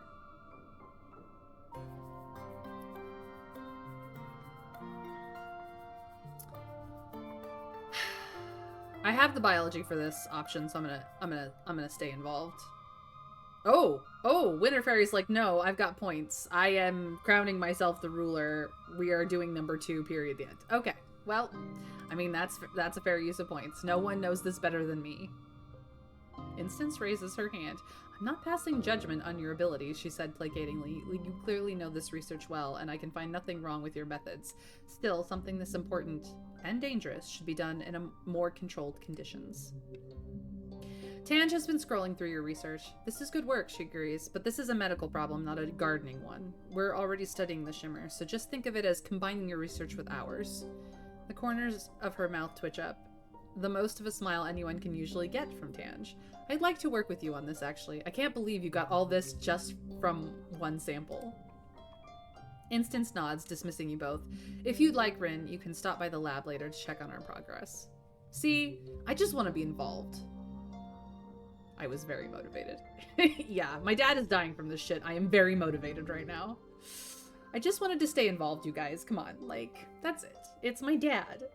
Dad is the best. Alright, what do I want to do here?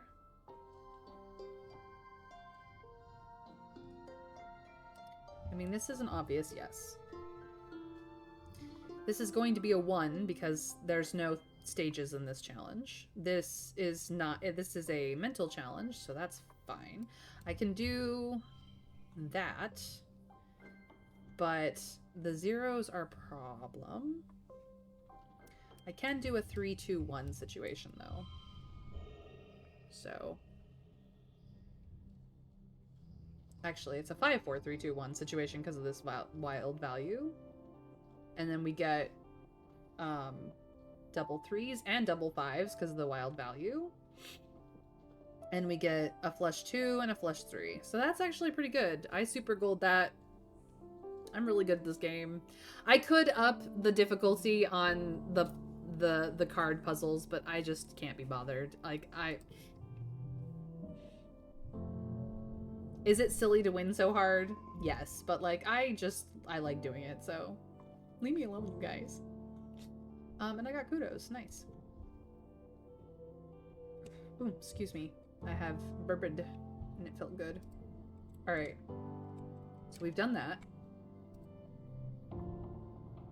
Ooh. I'm conserving energy, just says from his perch on top of a rock outcropping overlooking the forest.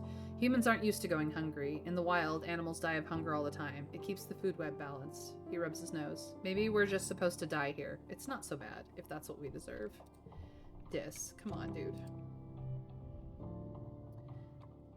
You're right, Mom. That is what this famine is reminding us. I will keep that in mind. Hey, Dad. You've got to stop kicking yourself for the beans. Please, Dad. We love you. You were trying so hard to help. You find Cal in the gardening shed, splitting his lunch with socks. Here, girl, eat up, he says, feeding her little nuggets of cubed trippet by hand. She chirps and twines around his arm, waving her little front feet. He sees you and jumps, then relaxes when he realizes it's only you. She usually just eats a little bit of the harvest, he confides sheepishly, but with everyone watching the food so closely, I don't want her to get into trouble. Well, I don't have the biology for this. But it is his birthday. I'm gonna give him his favorite. I saved it just for him. Cal gasps, my favorite food, and on my birthday too? He makes grabby hands at the cake and takes a big huff of the pleasant sugary smell as his eyes slip closed in sheer pleasure. Wow, Ren, he breathes. You really are the best of the best. Here, you have a piece too. Let the icing melt in your mouth and let all your worries melt away with it. It's a pretty stale cake, but I had to. Honestly, it's a shocker you guys have survived on and found a planet that is this safe for humans to live on. Like, the wildlife tries to kill you once a year, but it's a wonder you can breathe here. Exactly, Plague. Exactly. You spot Cal heading towards the barns in the far end of the farms. Hi, Rin, he waves. Hey, how's Socks? Cal shoulders the sack he's carrying. Bring some food to Socks, he says, looking around to make sure no one hears. Do you want to come with? Abstitute and Lily. You enter the barn and Socks slithers down from the rafters with all of her many feet. Both lengthwise and anatomy-wise, she trills happily when Cal pulls fist-sized rocks from the sack. He tosses them up to her and she snaps them out of the air, pulverizing them into a shower of gravel with her massive jaws. You even do a few as well, watching her cavort around the barn, making chittering noises. I have a little while before I have to get back to work, Cal says. What should we do? How about we just teach Socks a new trick? I've been training my own pets. Come on, let's train. Oh yeah, I've been working on getting her to follow directions lately. That's a great idea. You spend about a half an hour teaching Socks how to shake a paw. There's a lot of paws to choose from, and she seems to delight in giving you a different one each time. You can't help but think that working with her like this might come in handy in the future. Heck yeah. All right. That was a pretty good event. I liked that. Nem. Yeah, stupid acne. On top of everything else, man, it's the worst. The cakes never go bad, McDonald's style. Exactly. To be fair, if I was a kid and honestly me now, and one of my friends walked up to me with a whole ass giant birthday cake, I would gain 20 friendship on the spot. Yep. Same. Same. Birthday or not, I'd be like, cake for me? What? What? Yep, it sure does.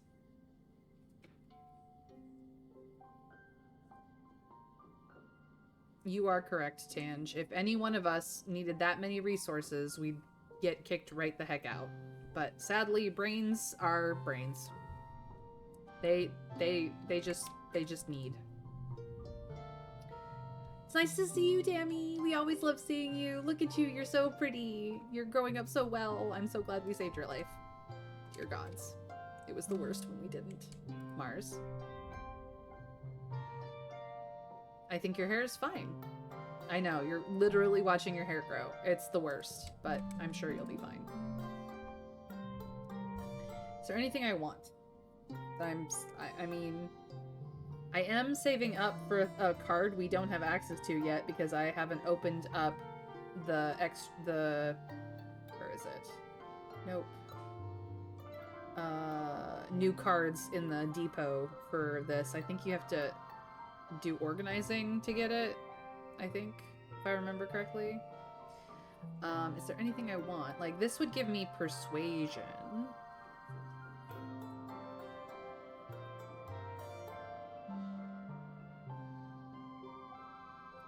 This gives me plus 10 to all social skills, which also gives persuasion. This gives me more bravery.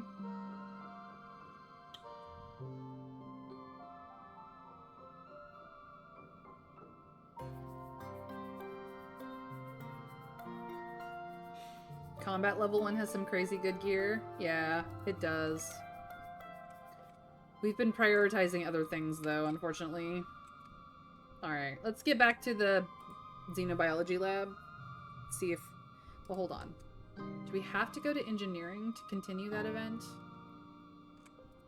Have we opened it up here? No, we can't. We don't have the reasoning to apply, and I don't want to study these, so I think it's just go back to the xenobiology lab. Plus, hopefully we will be able to plant that field this time. And then we'll get back out, I promise. I'm, like, organizing opens extra gear slots, so many things to work on. Check the food level? Okay. Before I do anything else?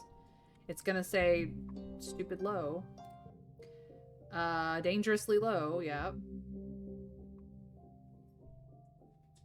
If you can hold a basket, you can be on a forging team. Come see me. Or me.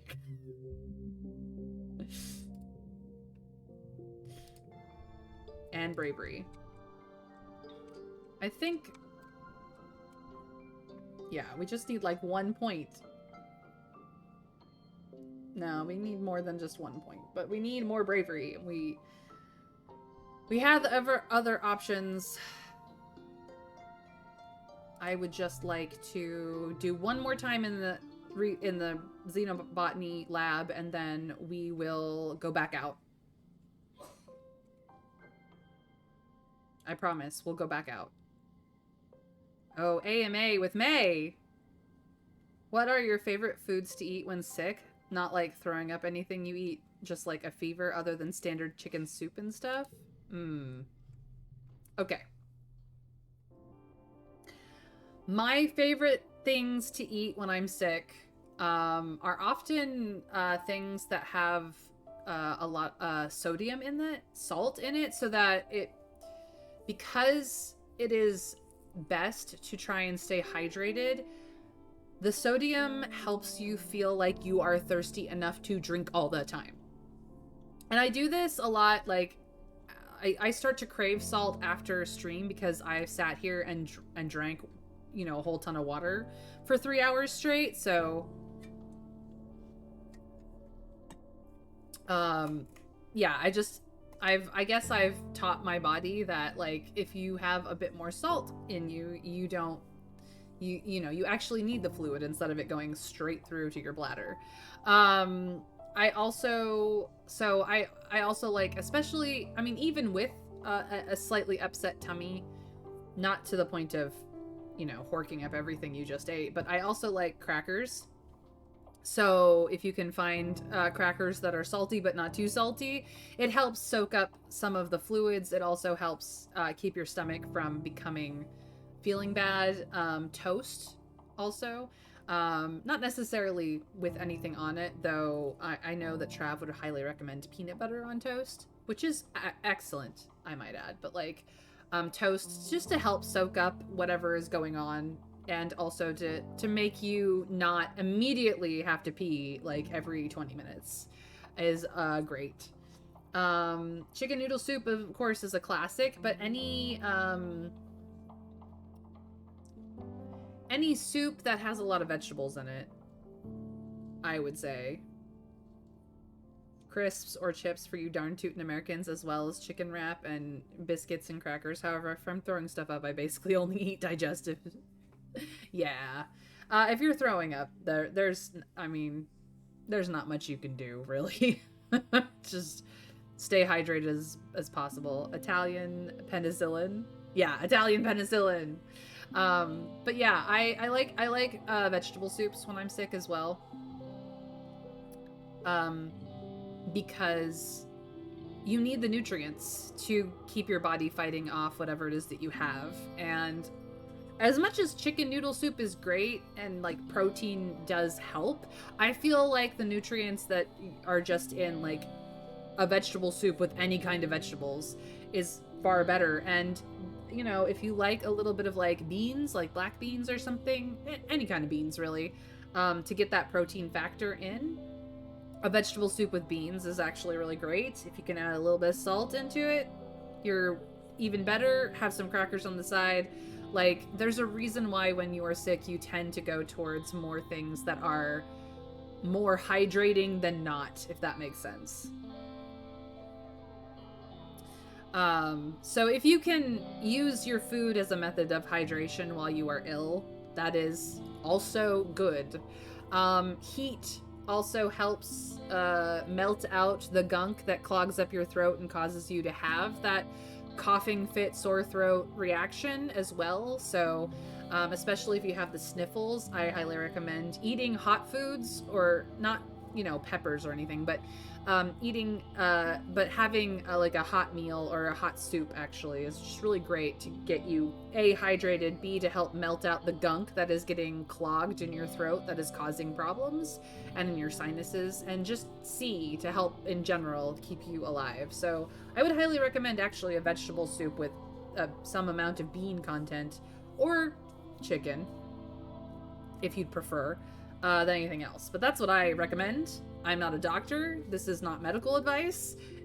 Please, please, please, if you are ill, see a doctor. Pretty please. That's your AMA for today. All right. No matter what you do, you can't get water from a stone. There's no way to genetically engineer the food you already have to make it magically more nutritious. Maybe if you had more time. Maybe if you got out there with the foragers and actually brought back more food to study, you might be able to make a difference. Yeah, okay. Thanks, game. I was hoping that you'd let me plant a back field or something, but we'll get out there. Jeez Louise. Okay. So, we want this, we want this, we want this. Maybe like this. We want this, we also want this. In fact, maybe we do this. For even better. Yeah.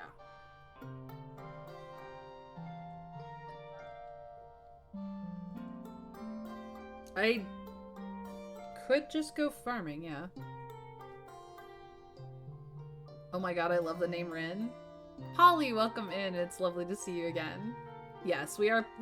I played Mayrin last time now because we are an any all pronouns fluid, gender fluid person. We're Rin because Rin, it can be girly, can be boyish, can be whatever we want. So Rin it is. I will also respond to the name Rin, by the way. Like, I know that I'm like, hey, just call me May, but like, my name is May Rin. You are welcome to call me May or Rin. I'll respond to either. You have a character named Rinny in the VN I'm working on? Nice. Nice. Nice, nice, nice. And next run, they will get rid of even more letters and just be called Y. Because we like you. M-O-U-S-E. Sorry, I grew up on Mickey Mouse. All right. Well, we're going foraging. It's early wet, and we must forage the heck out of all the things. Yep. Thanks, Mom. Dad? I am staying hydrated, I promise. I love you. Mars?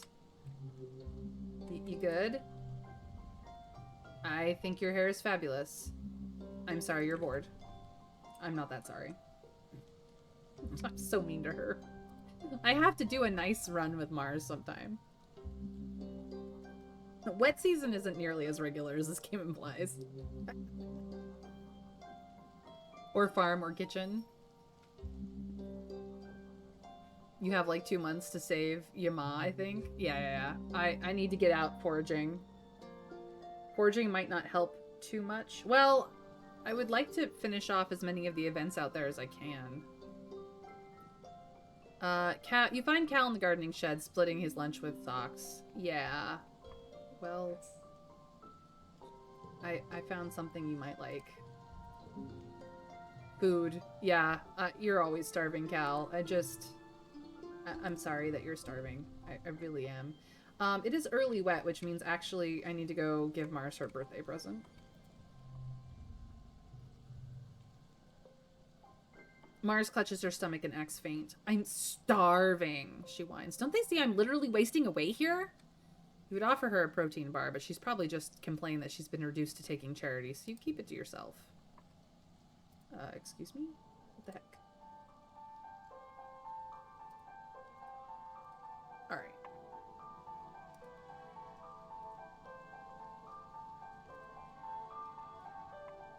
Here we go. For some reason I thought Cal would enjoy getting logs, but apparently he does not. No, logs are not for Cal.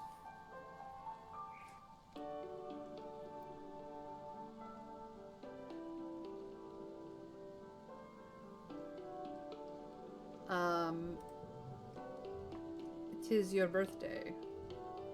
Have flowers. Have a flower. Yep, it will look nice in your hair that you were complaining about earlier, Mars. Have a flower. Let's be friends. Okay? Okay? Crazy lady. Hammy! You're not hearing things. There is someone coming. Tange? I realize that you would much rather be a space station baby, but I'm sorry. That is not how that works. Your birthday is later this season, so I will save it till then. Yeah, we all are. Nem, I'm so sorry. I'm so sorry. But here, have an egg. Yes, you can eat that. Go eat, my friend. My dear friend. Please eat that. Please. Please. Yes. Yeah. Conserve energy. Uh-huh. Okay. I'm gonna check. Did I get all the collectibles out here? I did. There are 8 events remaining. I have less stress than I was last time out there. I could forage and then go work the fields and then go work in the kitchen. Actually, I don't think I have the kitchen one unlocked. Let me double check that one. I don't think I have it unlocked because I don't think I have the organizing. Yeah, I don't have the organizing. So I can work the fields, but I cannot work in the kitchen. I'm gonna go foraging and then I'm gonna go work the fields. Yeah, the first time I played the famine was legit awful.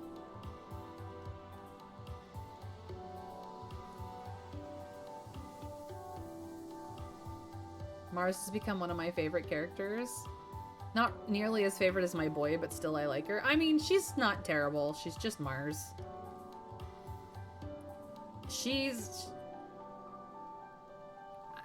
I get where she's coming from most of the time. It's just that she's so shameless that she doesn't care what anybody thinks, so it's hard to see past that when you first meet her.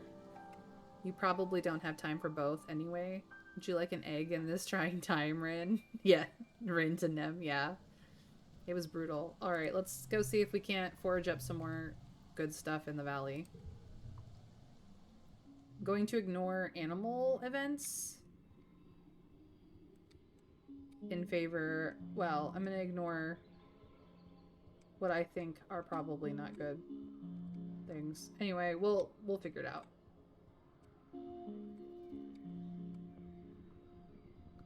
Like, I don't think dealing with the Ricky here is gonna get me food, so... Oh, Sim has an event. You're sitting on a hilltop eating a sandwich when Sim strolls casually out of the jungle, the bushes barely stirring as he brushes past. He sits down close to you, crossing his elegant legs. Beneath him on the bare ground, he watches you intently without saying a word. Hello, Sim. He looks like he's choosing his words carefully, considering what to say. Finally, he replies simply, Hello, Rin. He nods towards your lunch. Good lunch?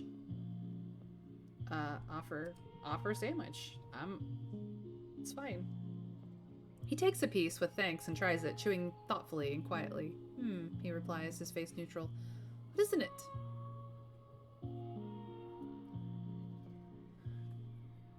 You didn't like her on your first few runs either, but after spending a lot of time with her, especially later in the game, I've really grown to appreciate her. I mean, I started to appreciate her halfway through our last run. After the Helio arrived, I was like, oh, okay. She's not as stuck up and horrible as she seems. That is a front. Absolutely a front. But, like, I've not really become the bestie. Like, I've not made her my bestie. Someday I will do that run. Not probably on stream. Zucchini. It's a vegetable from Earth. You explain to Sim that zucchini is boring, but about the only thing that grows well here. And the bread is made of grain that grows in geoponics, which is fed through a grinder to make flour and then mixed with yeast and salt to bake in an oven. Sim is riveted. What else? There's mayonnaise? Sim mouths the word mayonnaise silently. What's it made of?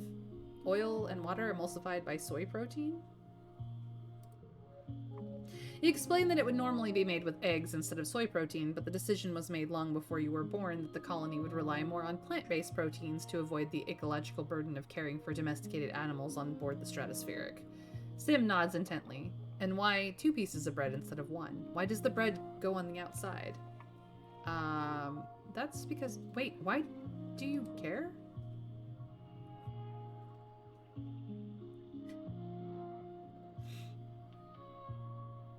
It's just that you humans are so fascinating, Sim blurts out. He blinks and straightens his shoulders. I mean, it's just that my people conceptualize time on a quite different scale than humans do, so we're rather boring. Or, no, predictable is the more correct word. It lends itself to a far less degree of chaos. He smiles. Humans, though. Now, you are a rather chaotic species, aren't you? In only one short generation, you completely reinvented your society to adjust to life on another planet. Novelty is something of a novelty in a stable system such as this. He picks at the frayed hem of his clothing. Why even this is new? I have no need to cover my body for protection, and certainly feel no social or moral obligation to. Sim extends his arm, preening. How did I do? Do you have anything that needs covering? If you make a flatbread instead, you can wrap it all the way around, thus allowing 1 piece to replace 2. Yeah, well, I mean, keep it simple to somebody who's never seen a sandwich before, honestly. I remember really liking this dialogue, his genuine curiosity and love of the mundane things that humans really endear me to him. Sim blinks rapidly and smiles. Well, that is an interesting phrasing. Regardless of what is under my clothing, the phrasing of your question implies that I would feel a need to cover it. And the answer to that question is no, I do not feel I need to cover anything on my body. He folds his hands in his lap. Perhaps it is not the answer you crave, but it is the one you deserve. For the time being.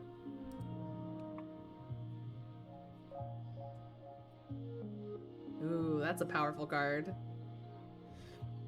Hello.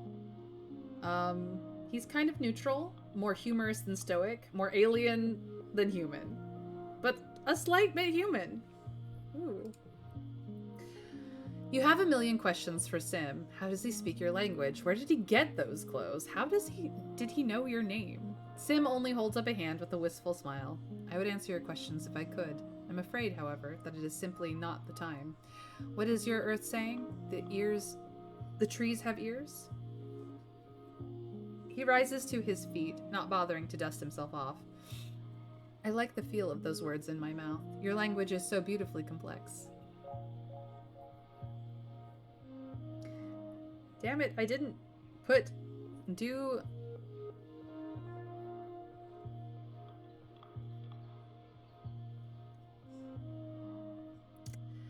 Plague, you're sick. Please give yourself some grace. Thank you. The idea that maintaining a hydroponic space is easier than keeping chickens in the yard is so weird.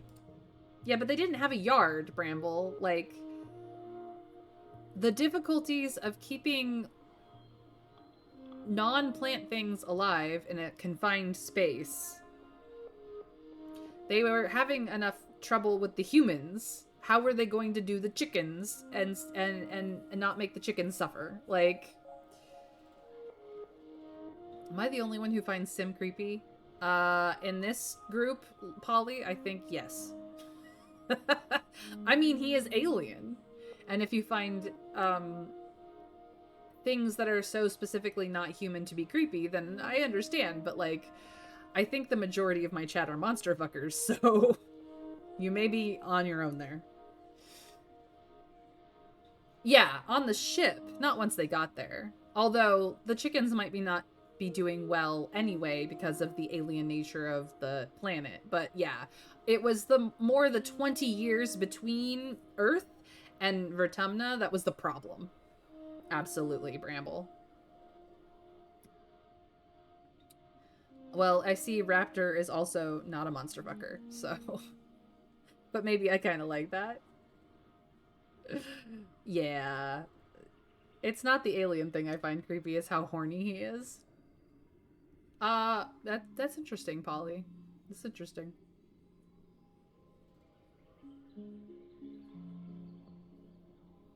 Interesting. Anyway, you watch Sim walk down the hill and disappear into the trees, as if he had never been here at all.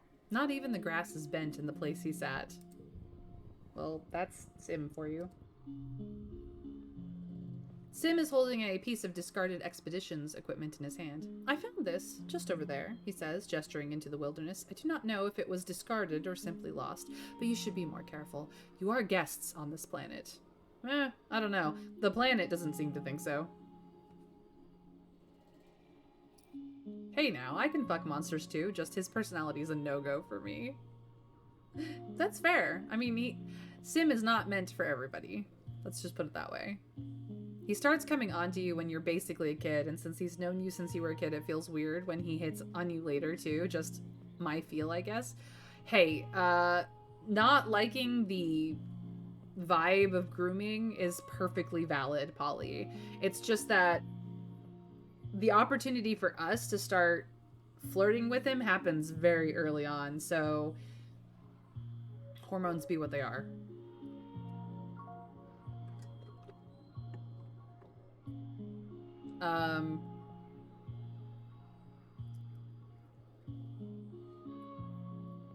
I feel like his honest curiosity about humanity is far more apparent when you are younger. Like, you know, we're 14, so we're at the age where we're starting to go, ooh, boys, or ooh, girls, or ooh, both, or ooh, everyone, you know, like, we're getting into that at this age. But like, I'm sure you can meet him like year one if you do it right, and I just didn't. And so it's a little more creepy than that, but like, I think his honest curiosity over humanity is more important. And then as you guys get to the point where you are expressing a sort of more adult mindset, he goes, oh, okay, you have aged up enough that this can be an okay thing. But I still think that the consent is key part is still valid. I mean, I have a skewed understanding of relationships because my parents are 10 years apart. Granted, they met when they were very much both fully adult, and then had 4 kids together. But my parents are 10 years apart. At one point, my dad was very much too old for the age that my mom was, and although they didn't meet until they were firmly both adults, like, the age gap thing is just not a thing for me. So, like, consent is key, is really what it comes down to.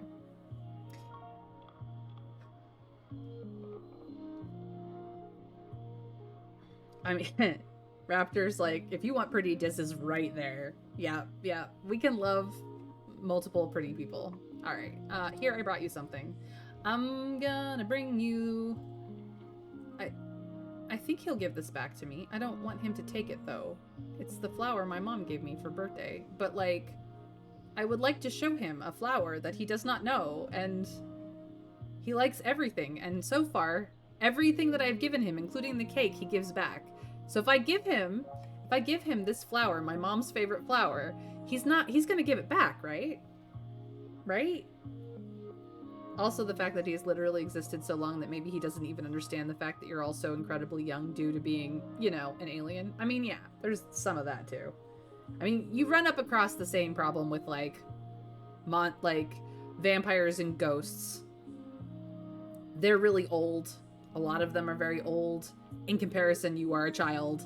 Even if you are fully adult when you meet them, like, the age gap thing just happens in monster fucking land. It just happens. I don't know what to tell you guys. So I don't have a problem with it, but I can understand anyone who's like, oh, that's a little too close to grooming. No, thank you. Like, I get that. That is valid. Totally valid. Do I give him my mom's flower or do I not? Do I give him something else to look at?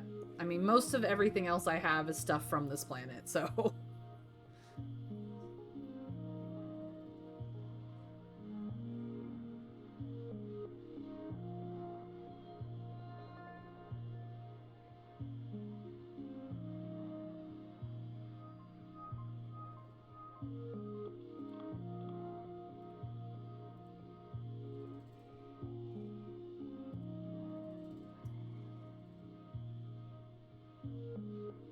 You could be 50 and you would still be incredibly young compared to him. I ain't saying that you can't have an opinion, though. I completely get it. Yeah, exactly. Like, okay, I'm gonna try it, since you guys will not tell me.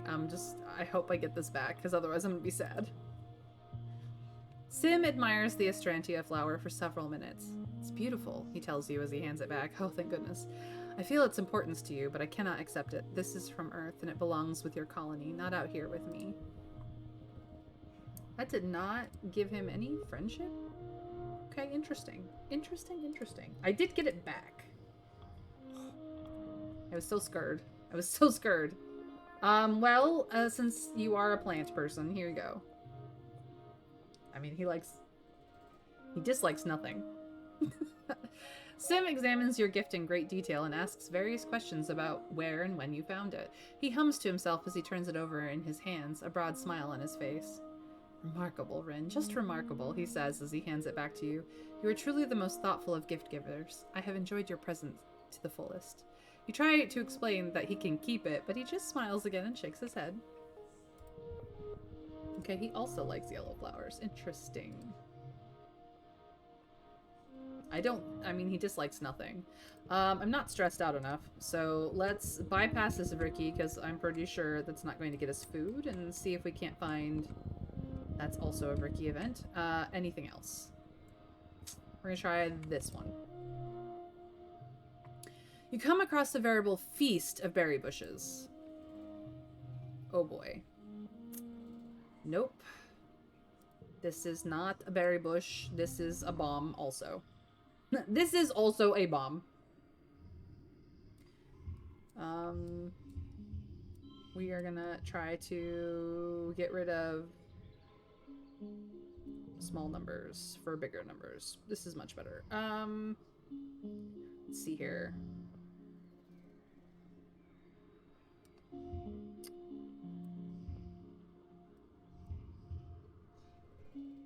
Five, 4, 3, 2. Yes, yes, yes. Yes, yes, yes. Very good, very good. Next round. Okay. We can do 5s. Let us do a 5, 5, 5. And also do a 4 and 3. Yeah, yeah, yeah. It's good, good, good. And super goal it for the extra biology skill. Yes, yes, yes. Bomb. My favorite food. Exactly. We know that this thing is bad. Your research confirms that these blueberries are edible. We are going to harvest the crap out of them. You harvest the blueberries by the handful, filling your basket. When you bring them back to Utopia, she cheers. These are her favorite. Here, sweets, she says, tossing you a berry. Have one. They're delicious. See? See? It didn't give me colony food, though. I don't know what that was about, but we're gonna do this one then.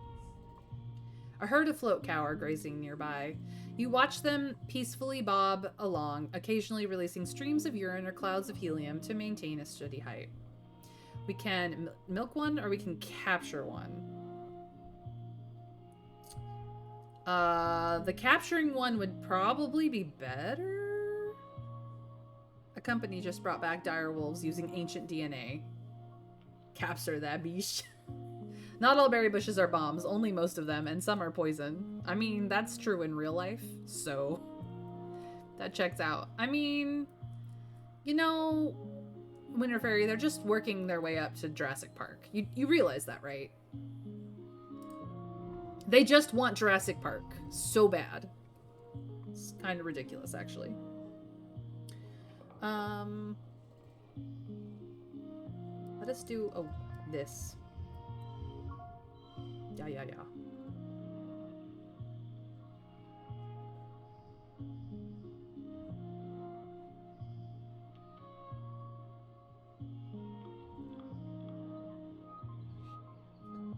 Okay, next round. This becomes a 6. Ooh, but if we do this here, and put the 6 here, and put this 6 here, and make that a 5. No, we'll make this a 5. Yes. Yes. This is better. Next round. Beautiful. This will not have the highest value. -3 to cards with higher values. There's literally no other card that I have that has higher value. This gets buffed by other gem cards. That's a goal. This also gets buffed. So I could do this for a straight. It's not quite a super goal, though. Howsomever. No, but that gives it a +1.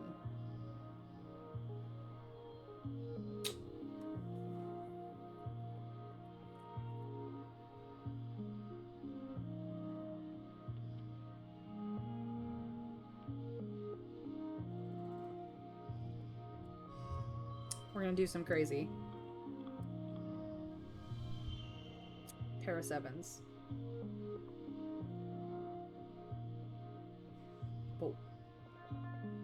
can't do a straight now. I don't... It's fine. Yeah. No, we're good. We've super gold this. That's what I wanted. Not that I needed the animal skill. I just wanted the super gold. It's fine. It's fine. There are movies explaining why this is a bad idea. Yeah. Yeah, Winter Fairy, there are. And people and hubris, like, go hand to hand. I don't know what to tell you. I can't wait till they finally bring back the definitely real dragons that are real. Not gonna lie, Tangent's ability cards you get for friendship with her ain't that good. Depends. Depends on the build, I think. Plague. The pups are named Romulus, Remus, and Khaleesi. They went for a theme, I think. Well, level 3 Tangent card is good, but the rest tend to just be okay. I mean... If you level up Tangent's focus, it gets better and better, but, like, it depends on the build, Plague. It really does. I didn't need the extra animals, but here we are. Eventually, you pick out one young female that looks underfed and moves more slowly than the others. She seems like an outcast. The others won't let her eat, and they keep chasing and harassing her. She should be easier to catch, and malnutritioned as she is, may be easier to tame. You get a lasso around her and hold her down while she whinnies in terror and releases her piss ballast to try and get away. You're in the blast radius, but you hold firm. You're able to bob her along behind you all the way back to the depot. Well, howdy, Utopia says when you bring the float cow in. What do we have here? Why, you're a real cowpoke, friend. I'm a mite jealous. She inspects the tired float cow.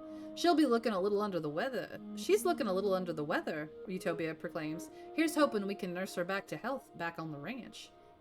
I'll take her back myself. You can come see her anytime in geoponics. Now we can tend animals, so that could also be useful for food gathering purposes as well. Onward, I think? I'll try this one. You find a healthy blep bush and harvest some of the leaves to bring back to the colony. Utopia is beyond excitement when she sees your haul. Oh, blep, she cries, shoving her hands right into the basket of rustling leaves. Ren, you're a kid after my own heart. She pops a leaf into her mouth and chews on it, then shudders happily. Whew, she cries. That'll perk you up, but good. Aunt Anne brews a heck of a cup with the stuff, but me, I prefer it raw. She points at you. Don't you go getting any funny ideas. This'll turn you green and give you spots. Cross my heart. Stay away till you're older. We're chewing that immediately. Rebel all the way, man. Just because Utopia was born on Earth, she thinks she's an adult just like the rest of them. She's closer to your age than all the other adults. What does she know anyway? You wait until Utopia leaves, then shove a leaf in your mouth. Oh, you struggle to not spit it out right away. It's so bitter. You can't help but stick out your tongue. Blep indeed. Mysteriously, you experience a rush of giddiness a few minutes later. Whew, wow, that blep sure is good. No wonder adults keep this stuff away from the kids. It's probably addictive. Welcome to your caffeine, replacement.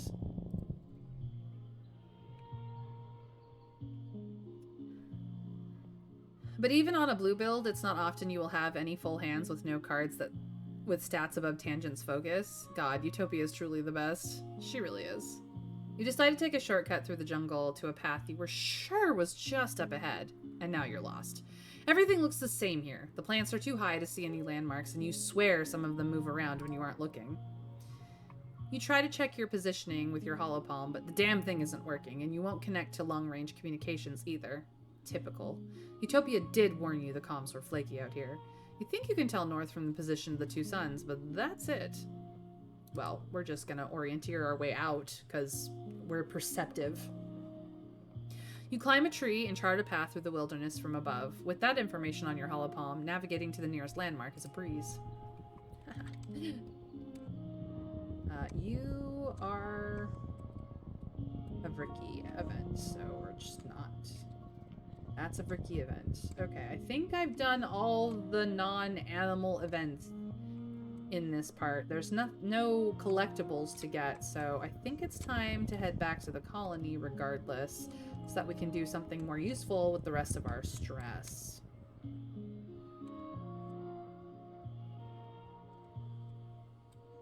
But I'm just checking all the places and doing all the things, of course. Yeah, we're back here. It's time to go back. There was that other pathway, though. Maybe I should go do that. Check there? Just check. Just check. No, that's just our friend. Our friendo. We like our friend, though. Could you help me calm down? Less stress. Thank you. Bye, Sin. See you next time. Alright. I didn't ruin us in stress, so we're good. It is time to go help on the farm or tend the animals or do anything more important. But we did add, hopefully, some good things. This little gazebo is set up as a waiting area for the automated transporters which trundle back and forth between here and the colony. A sign reads, Autobus Depot, Valley of Vertigo. Attention! Air filters mandatory in this zone. Fruit is abundant, but please identify species before harvesting, as some species may object violently. Xenofauna may behave more aggressively in this area. Always approach wild animals with caution. Home, please. Home, please. Yeah, Utopia has cat feet, which is pretty cool. And McCaffrey. On every planet that humans had colonized, the first 2 tasks for every colony was figuring out which of the local plant life was a substitute for caffeine, and figuring out which of the local plant life was good for brewing alcohol. And also which of the local aliens are good for having sex with. Like, that's number 3. Let's be honest. What? I hadn't noticed. Alright, it is mid-wet. I don't like being hungry, Dis says, rubbing his stomach. Like, it still hurts, but I don't think I feel hunger like other people do. I know I could starve to death, but... He continues, then shrugs. I'm not scared to die, so it's kind of like, wouldn't it be kind of nice to just fall asleep and never wake up? We'll all die eventually, and it's not a bad way to go. Dis, that is worrying. He's feeding Socks. Poor Socks. Dad? Thanks, Dad. I will stay hydrated, I promise. Mom? Yep, I'm learning that lesson too, Mom. I'm sorry that I have to. Mars? Yep, you're literally wasting away. I can tell. Absolutely. Tammy? Tammy is helping one of the children learn to read on her holopalm. 30 stars in the sky shine bright at night. Wonderful, you're doing great. She looks up at you and smiles. Hello, do you need something?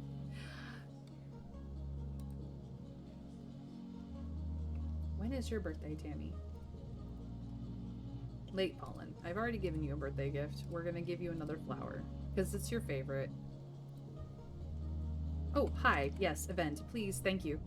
That was Anne McCaffrey's early works before she got big. I love a woman-man being with weird animal features, as you have seen. AKA the third thing you mentioned. Or not AKA, in reference to whatever. It's all good, Bramble, don't worry. You find Tammy in the common quarters. She's heavily absorbed in cleaning, balancing on a chair to dust high up on the walls. You always wondered who did all the really thankless cleaning around the colony, and apparently the answer is Tammy. Tammy looks down at you as you approach and gestures to turn off her hearspeak. Oh, hello, Rin, she says, pushing her bangs off her face with a sweaty, harried smile. She's clearly been at this a while. I was just getting some cleaning done. Nothing like a shiny clean room to take your mind off things, right? She grimaces, then seems to remember herself and covers it up with a giggle. It feels forced. Yeah, she was born near the beginning of the voyage on the Stratospheric, so she had an augment being cat feet. Look up some of her full art image, you'll see. I can absolutely just do that for you. See, here we go. Utopia! Boop! There's her full art. She's got kitty feet. It's pretty badass. That is her augment.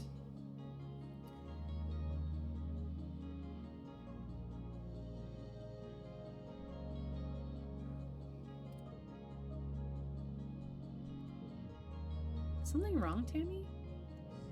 What? Oh, no, of course not, Tammy assures you.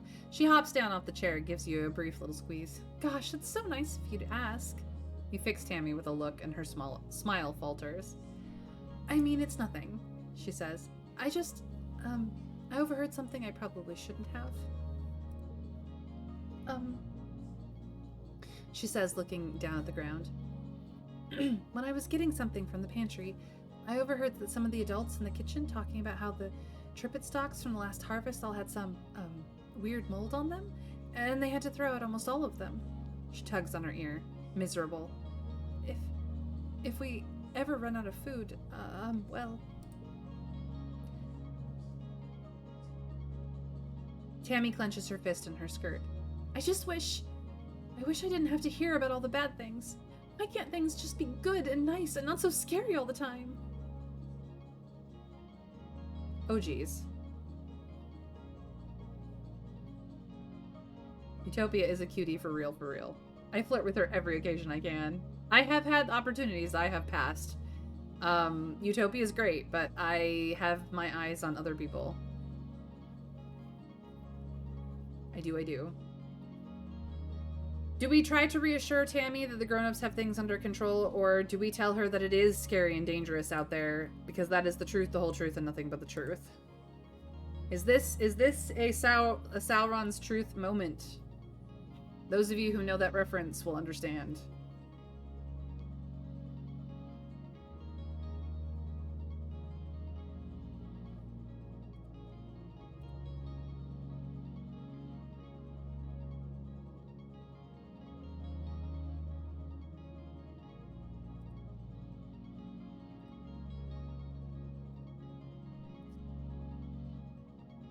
Tell her the truth.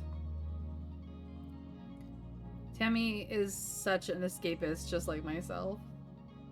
Also, your parents look insanely rad for early 40s. 40s ain't old, but they still look great. Well, I mean, they have kept themselves in shape. Plague. Not gonna lie. I wish I could be, and it is scary and dangerous out there, but we got this.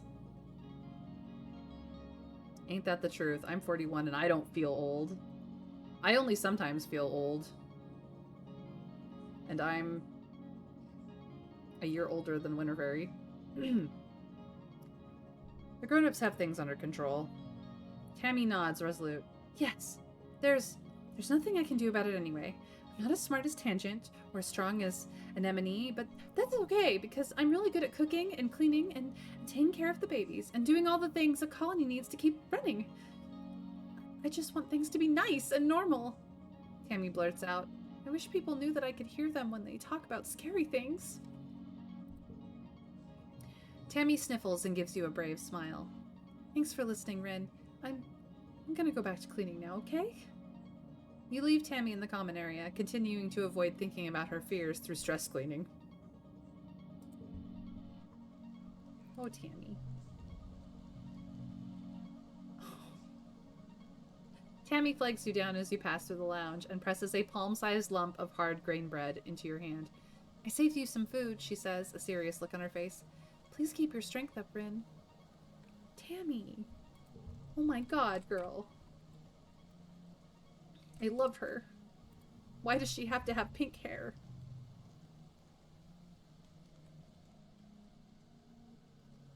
I think I already talked to him, but I'm gonna do this anyway. You spot Tammy with Cal in the garden. She presents him with a carefully wrapped tiffin for lunch, and you watch them stare at each other awkwardly without speaking for a few seconds. Eventually, Tammy blushes and scurries away. Cal walks towards you, blinking in surprise when he sees you. Oh, hey, Rin, he says, clearly not knowing if he's supposed to be hiding the tiffin of precious food or not. It's not stolen, he says, clutching it in his hands. Tammy always makes sure everyone gets what they need is all. Of course not. Of course she does. I mean, especially when it comes to you, because you guys are in love with each other. I cannot help you with your mom, Nem. She is baby crazy. I don't know what to tell you, man. Yeah, I know. You would rather be an AI or on a spaceship, and we just don't have the population to be idiots who get killed. Okay, I think that's everybody. So we can work on the farm. We can tend to the animals as well, which does actually give us empathy. But I think work on the farm for biology and toughness is the thing here. I think that's what we need to do. The thing that will give us bravery is defense training. No, playing sports ball. Playing sports ball. And I just think we need to work on, like, food preparation stuff. Farm is food even for the first time. I don't think it'll be our first time. I'm pretty sure we've worked on the farm before for the biology. Not going to be much use for bravery anymore at this rate. Sorry, Trav. I tried.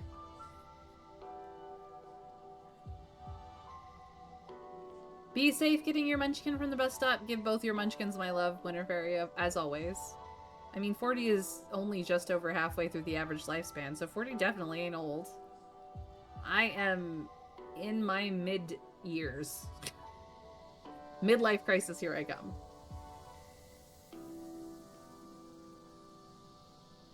Can we keep watch or whatever the job is? No, we don't have that yet. It's not even an option. You saw my options over there. Honestly, fair point. Every death is incredibly massive due to the fact that if many people die, you won't have the workforce or genetic diversity to keep the colony stable. We're gonna work on the farm. We're gonna work on the farm. Someone broke into the gardens last night and stole some green tomatoes. What a waste. Not only were they probably too bitter to eat, but now you don't have the seeds to replant. Your mom is furious. This sucks. Your mom calls everyone for an all-hands meeting. She looks grim as she surveys the group. Alright, farmers, listen up. Based on my projections, geoponics should have been producing 70% of the colony's food by the end of our 3rd year, she says. The rest was to be provided by stored rations and hydroponic algae greenhouses aboard the Stratospheric. The agriculturists all nod. Everyone knows where this is going. Because we lost so much of our hydroponic equipment in the wormhole incident, as well as 90% of our soil and bacteria cultures, we're nowhere near the production we need to be at. We also had hoped to have domesticated at least one native crop, but as we found from the pixie beans last year, we have some more work to do on that front. She looks every one of you in the eyes. You're my people, my family. I'm not going to sugarcoat this for you. The colony is going to fail if we can't get a handle on agricultural production. People will die. You feel a pit in your stomach that's not just from hunger. You can't imagine someone as strong as your mother just wasting away.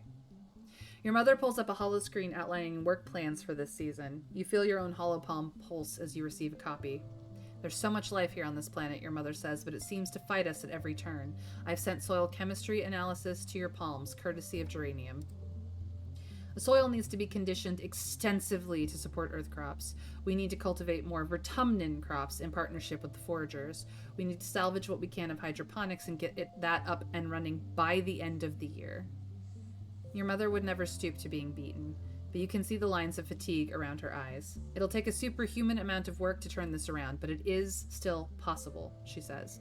You are the people who will save this colony. I believe in us and the miracles we can perform here. Honestly, fair point. Every death. Oh, wait. I assume that we haven't found that the sponge cake has been mysteriously domesticated? Not yet.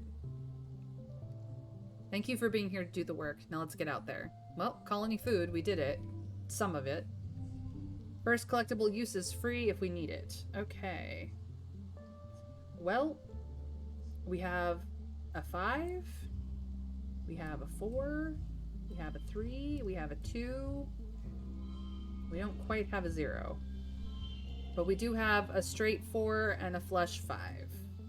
Which is pretty darn good for a super goal. We win.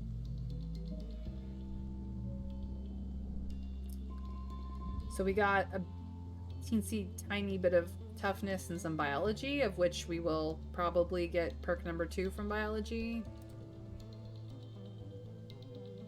Mid-wet turns into late wet. It is the twins' birthday. Mom, you can't keep giving me your food. You need your strength too. I'm helping in the fields though. I'm gonna help. Your dad is looking a little gaunt. There wasn't a lot of weight on him to lose in the first place, so the rationing is hitting him harder than most. He's still hard at work, though. Nothing can keep your dad from getting things done. Dad. Cal? Alright, Cal. Keep planting out there. Hey, Dis. Yeah, I don't like being hungry, too. What do we know that he likes? Medicinal roots is all we actually know. I could give him more. He does not like cake. Is there anything else that he likes? Minus 10% food, right? I could go check. Broccoli. I could go check. I have medicinal roots. Is there anything else that I have that he likes? Because I'm pretty sure I've tried most everything at least once, and he's been like, nah. Nah, fam. Is it just medicinal roots for Dis? You guys who know him better, please tell me.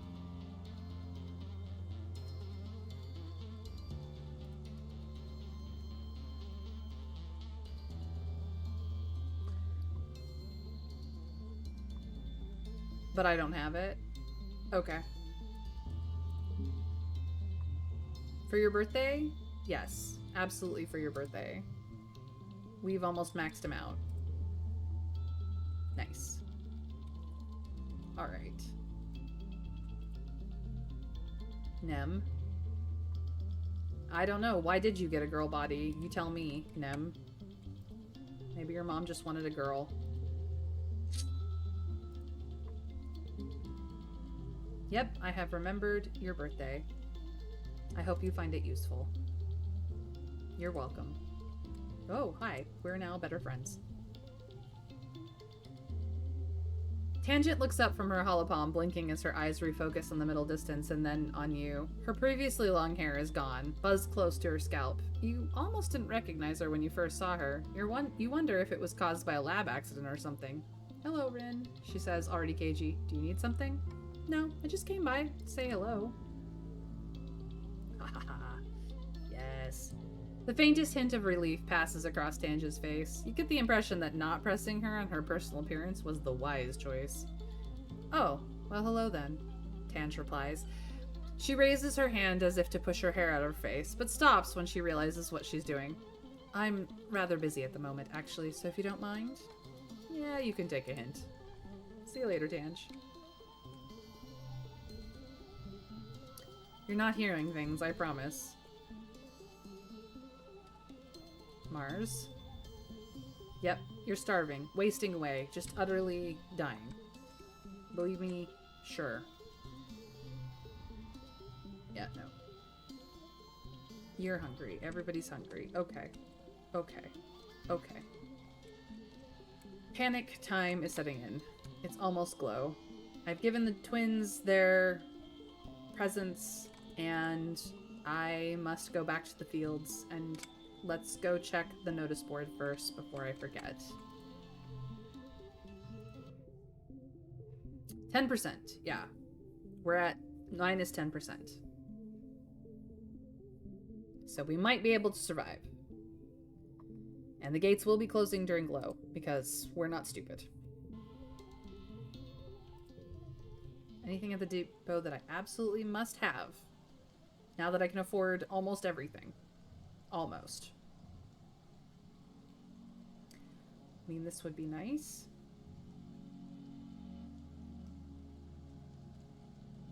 This would also be nice.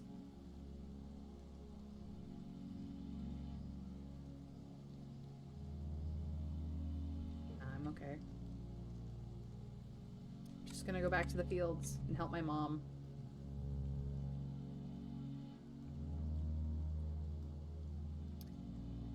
Blue Sky just notified me you were playing I Was a Teenage Exocolonist. Thanks, Blue Sky, just in time. I mean, I do technically still post on formerly the social media site formerly known as Twitter about it as well, but like, I'm trying to get off X, so let's work the farm and hope. Your mom was really counting on the rice crops to flourish on Vertumna, but no luck. The soil just isn't right. It hurts to have lost such a stable crop. You find your mom almost collapsed over a sack of soil, her head in her hands. When she hears you, her head snaps up and she wipes her eyes. You try to leave quietly before she realizes you saw her cry. This sucks. Your dad is a total nerd when it comes to crunching statistics about the colony's food production. Through him, you learn that the average person eats approximately 200 kilograms of dry rations every year. That works out to about 2,000 calories a day. There are about 100 colonists to feed at 2,000 calories a day, so in a year you need to produce about... well, no matter how many times you think it over, the math is grim. Even with all your hard work, geoponics is producing far, far less than the colony needs to survive. It all feels so hopeless. We will not be stealing food. Knowing that all of your hard work still hasn't been enough, well, it breaks something in you. Hunger and desperation boil together in your stomach as you work, like bitter acid. You're working so hard and you're still starving. You deserve to eat. You need to eat. If you don't eat, you're not going to be able to work as hard as you need to. So when it's just you and a wheelbarrow full of anemic-looking carrots, what do? We do not steal. We do not steal. We will not steal. It takes an extraordinary amount of willpower, but you get all the carrots weighed and delivered to the kitchens. This food is for everyone. It's not a lot of food for 100 people, but at least you'll all starve together. Let's do what we can, you guys. This one becomes a 3. That's handy. I would like this to become a 3.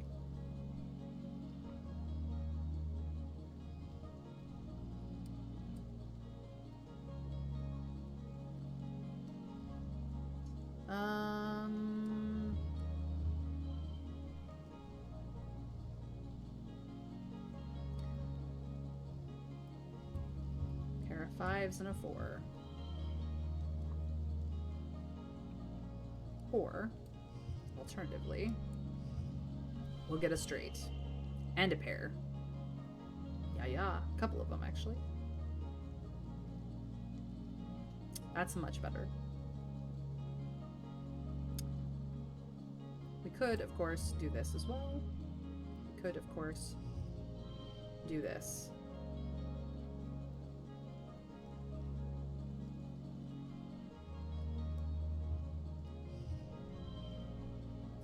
Like that better. That's even better. Alright. That's fabulous. I forgot this was a gem card. Cool. Alright, we win. Wise choice. Yes. Biology go up. Toughness go up a teeny tiny amount. Kudos go up. Nice. Stress, of course, goes up. Cal's friendship goes up. You're surprised when you wake this morning and your mom and dad are both still in your quarters. Usually they're gone long before sunrise. You pull back the curtain and they look over at you with big smiles. Rin, your mom says, cradling a mug of blep tea in her hands as your dad rubs her feet. Good morning. Good morning? Someone didn't hear the good news, your mom replies cheekily. We're announcing it later today, but guess what, kiddo? I think we're gonna be okay. She chuckles at your sleepy, confused look. The famine, she exclaims. Or explains. We still need to do the work, but we pulled out of it. We got out of the spiral. We're gonna be okay. Between farming and foraging, we've secured enough food to make it through until harvest next year. That's great. Hello! Welcome in, Kuro Page? Hi, Exo people. They say, hi, welcome in. Good news, yes. We are surviving the famine. This is my second run. I'm near halfway through my second run right now. So we are halfway through the famine if you are well versed. And we have survived it this time round. It was real rough the first time. As in everybody, like, so many things happened. It was bad. If you didn't make it with that +1 food there, then she would have died this month. You have a habit of dodging these grim events last moment. Yep. Yes. So how, like, welcome in. What can I call you, first of all? Please let me know. And, hi, I'm Mayrin Althea Tover, or May for short. We are playing Rin at the moment in my second run of I Was a Teenage Exocolonist. And, welcome in. Sit back, relax, enjoy. I'm a lurk-friendly stream. You are welcome to be here, and I hope that you'll stick around with me, but, I do, I will be wrapping up stream soon. I stream Monday through Friday, though, so there will be more tomorrow. Thank you for the hydrate, Plague Doctor Man. Water is good. Water is life. And if you haven't hydrated in the last couple of hours, please do so. Kudos! Anyway. That's great. We have gotten out of the spiral. We know that the Helio is coming. We know. So we're just gonna say that's great. Just gonna say that. We managed to pull out of it, so yay. Mom doesn't die. Fuck. Your mom salutes you with her blep tea. She looks more relaxed than you've seen her for a year, at least. Maybe since before you landed on Vertumna. You know it could have been so much worse, but you push those dream memories from your mind. Your dad sighs happily. I'm already looking forward to dinner. I haven't really cooked in ages. What should we have, Rin? Corn on the cob, sponge bread curry, trippet steak. Mom should choose. Can we go straight to dessert? He's giving us a choice, but honestly, I think Mom should choose because she has worked hard for this, and we saved her this year by the skin of our teeth. Now only your dad dies. Yeah. Hey, Plague, knock it off. Don't go there. We will save Dad too. We're still working on that one. I think Mom should choose though, so that's right. It was her hard work that saved the colony. Mom chooses a great big platter of roasted vegetables, peppers, onions, corn. It's sweet and a little spicy and so delicious. There's still time. You and your parents cook a private meal in your kitchenette. Your dad does most of the work, but you help. When you sit down for a quiet family dinner, you realize this is the first time you've done this in... you can't even remember how long. You talk about your day in the most mundane way possible. It's so pleasantly normal. We did it. We ended the famine. Achievement got. You don't even get close to cleaning your plate since your body isn't used to so much food, but that's okay. You eat slowly and savor it. Every bite is heaven and made even better by knowing that you had a real impact in the colony's future. And late wet turns to glow season, where things get very scary. Very scary. Collectibles respawn faster and more slots are filled yet again. Dis seems on edge, even more than usual. Something's coming, he says, checking his adventuring supplies. Can you feel it? The forest is too quiet. I can. Hey, would you like some medicinal roots? Yep. We are maxed. Maxed friendship. Alright. Rin's not... or Mars isn't up there. Nem is over here. Yeah, I cannot help you with your mom. I really cannot. I can, however... oh, I used up that egg. And she's not big on bobber fruit. What else does Nem like? I don't have Xeno egg. What else does Nem like, you guys? I know she does not like crystal clusters. That's how I learned that Mars likes them. Now your mother gets to see all her work destroyed by Lum. Yep, she sure does. But she's not gonna take Lum sitting down, so...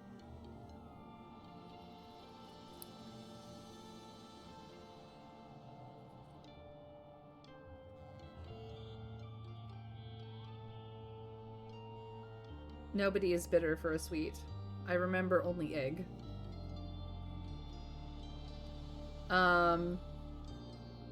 Trav, you're my wiki monkey. Can you tell me what Nem likes other than Xeno egg? And cake? I don't have cake either, but like I would have saved cake for her birthday. I cannot get cake. Well, maybe I can get cake. Hold on. Can't, because like I can afford cake right now, but can I buy cake right now? I can buy cake. Never mind. Praise be, we are saved. Just egg. Egg and cake. Don't forget cake. I bought the only cake that they had.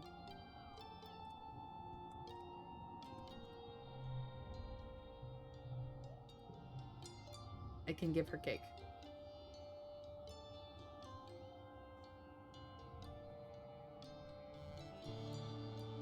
Because it has no egg.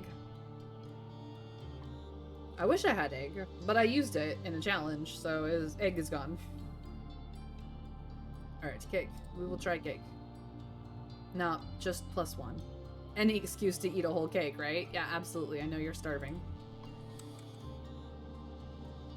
Mom's gonna tell us to be careful. I will be careful, Mom. I promise I will be careful. What do we want to do?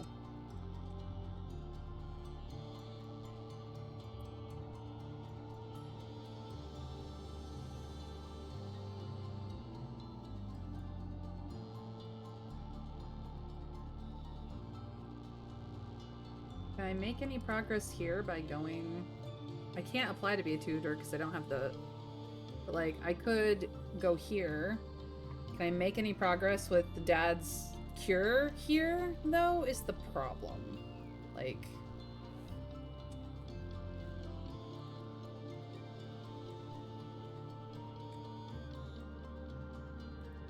Yeah, no, I've been holding on to our birthday gift from Mom, which is her favorite flower. I say it's yo. Glow can block events. That's true. That is probably true. I like 1 point away from having this bravery perk that supposedly is not that useful to me anymore, but I'm gonna do it. I'm just gonna go play sports ball with my friend Nem. Like, let's just have a good time. Like, we haven't run around just to run around in a while, so let's just play, okay? I'm doing this. You guys don't get a choice. Ha ha ha. Training is really hard. Training in the dark is really hard. You lose a lot of sports balls under the bleachers and in dark corners this month. You submit a request to engineering to make some sort of glow-in-the-dark paint so that it's easier to spot the ball, but it gets rejected for not being a priority concern. We're gonna get some bravery, you guys. This is gonna be the highest value card. This is gonna have more for that.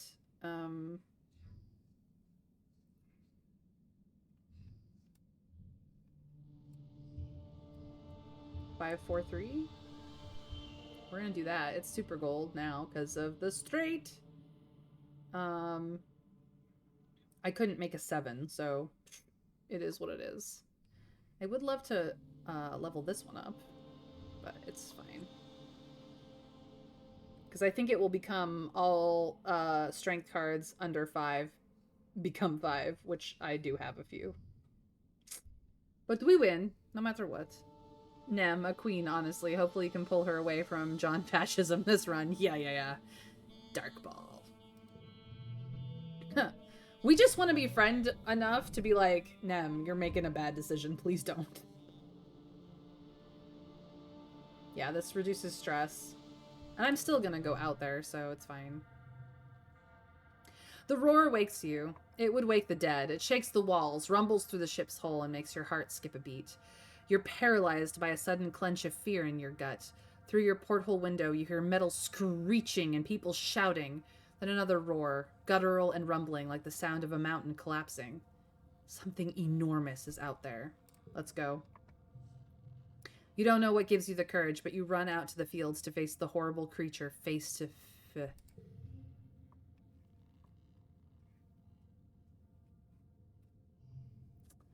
It has no face. It has no face. Has no face. I do love the pause before the UI comes back online so that you can see the gloriousness of the art. I have said it many times in my playthroughs of this game, but I love that they thought about that and let you get to see the whole thing and give you that poignant moment, you know? Ad starts in about a minute for those that this is still relevant to. I will remind everyone that there are 2 ways around the ads, one of which is to become a Twitch Turbo member, especially if you follow many streams. That way you can still support their ads without having to watch them. And, of course, subscribing directly to any one streamer is the most help that you could give outside of course, bits. And they are optional choices. I would appreciate them greatly. I am trying to get to 20 subscribers so that I can have a true Discord community. 20 subscribers that are not just a one and done subscriber. I would like 20 people to support me on this channel so that we can build this community and all have fun together and have an actual community Discord that matters. But until then, it's all optional. I'm perfectly fine with you guys just hanging out with me, regardless of how long that is. So, just a few notes. Yeah, it's totally an amazing decision that they made, and I love that they did that, Broccoli, because the art really does make this game. The art, the music, the story is fantastic, but like all of those elements combined. Chef's kiss. This scene always gets me. I will say you do also need a 30 persuasion check to split up Nem and Vase, or just a really dope jacket that gives you great persuasion. You're probably right. I do need to work on my persuasion, that's for sure. It's a 14. In place of a face, or even a head, its body just unzips, revealing a mess of writhing pink tentacles and blinking eyes pocketed with jagged, asymmetrical teeth. It stands on 4 enormously powerful legs, each as wide across as tree trunks. Clinging to its back and its thick, slug-like tail are clumps of lichen that glow faintly in the night. The creature is nearly twice the height of a greenhouse. It's standing on top of a flattened one, the wreckage of lattice and plants all around. Flickers of light from plas rifles and stun gloves light it from underneath, and the stench of ozone is thick in the air. You see Nem and her brother Calm darting in and around its legs with their twin shocks of red hair. The faceless creature lurches into another greenhouse, oblivious to the soldiers trying to herd it away. The monster left a trail of destruction from where it smashed right through the walls. Smaller creatures are pouring in through the gap and they're heading straight to command. You watch helplessly as the hordes of animals storm command, seeking through torn-away panels and smashing through windows. It's too far away to hear the screams, but Governor Udicott is inside. You have to do something. Here is our choice. Help Nem and Calm. I have been told that Calm is the one death that, outside of modded Exocolonist, you cannot avoid. So really, it's just help Nem. Save Governor Udicott, which we have done before. I do not know what changes should Udicott become replaced by Seek because you do not save her. I just know that we have done it before. We know that she continues. Or we could fight the faceless monster on our own with a combat of 20. Like, that will not get us killed. Is it weird that I find the faceless kind of beautiful? It's just so odd and confusing, and I kind of love it. It is a very well-designed, terrible monster, Plague Doctor, and, I mean, there are people in this world that like very strange things. I'm pretty sure that there's at least a handful of people in the world already worshipping Cthulhu because they would like to get jiggy with him. Just saying. Same, you know? Saving the governor can help at a certain point. Yep, I believe it. I believe saving the governor is probably the best case scenario for an unmodded version of Exocolonist.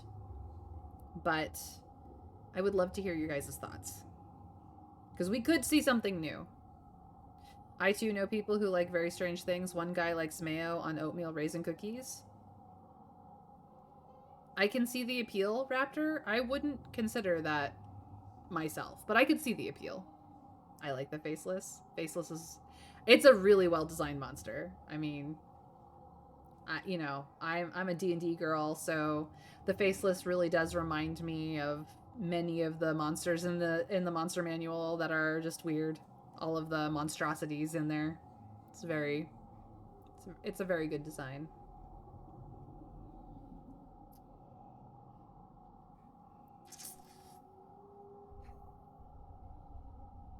Guys, help. I don't know what to do. I'm bad at making decisions. I mean, trying to make a living off of streaming, you know? PB, thank you for the lurk. I hope that It Takes Two is treating you well. I just find its horrific nature kind of brilliant. Monsters completely out of the natural order are so cool. Reason why I love stuff like aboleths and elderbrains so much. Save the Governor. Yeah, I'm sure that Save the Governor is probably the best play I have here, because again, this is an unmodded Exocolonist run. I cannot save Calm no matter what I try to do. And I did not set up for facing the Faceless, because this is not my Vase run, so... Alright, we're gonna go save Governor Udicott and hope. The smaller creatures are making a beeline for command, slipping into the heart of the colony while the defense squad is distracted. The line of slinking, many-legged beasts pass by much easier targets, moving with eerie, almost tactical purpose. Whatever's happening, you have to stop them. The scene in command is chaos. The blast doors that would have protected the bridge from depressurization in space are held open by a mound of corpses, both human and animal. And inside you hear Governor Udicott screaming for someone to help her. Alright. It's just a normal challenge. The card in the middle becomes a 3. Okay. Tradition is edging out here.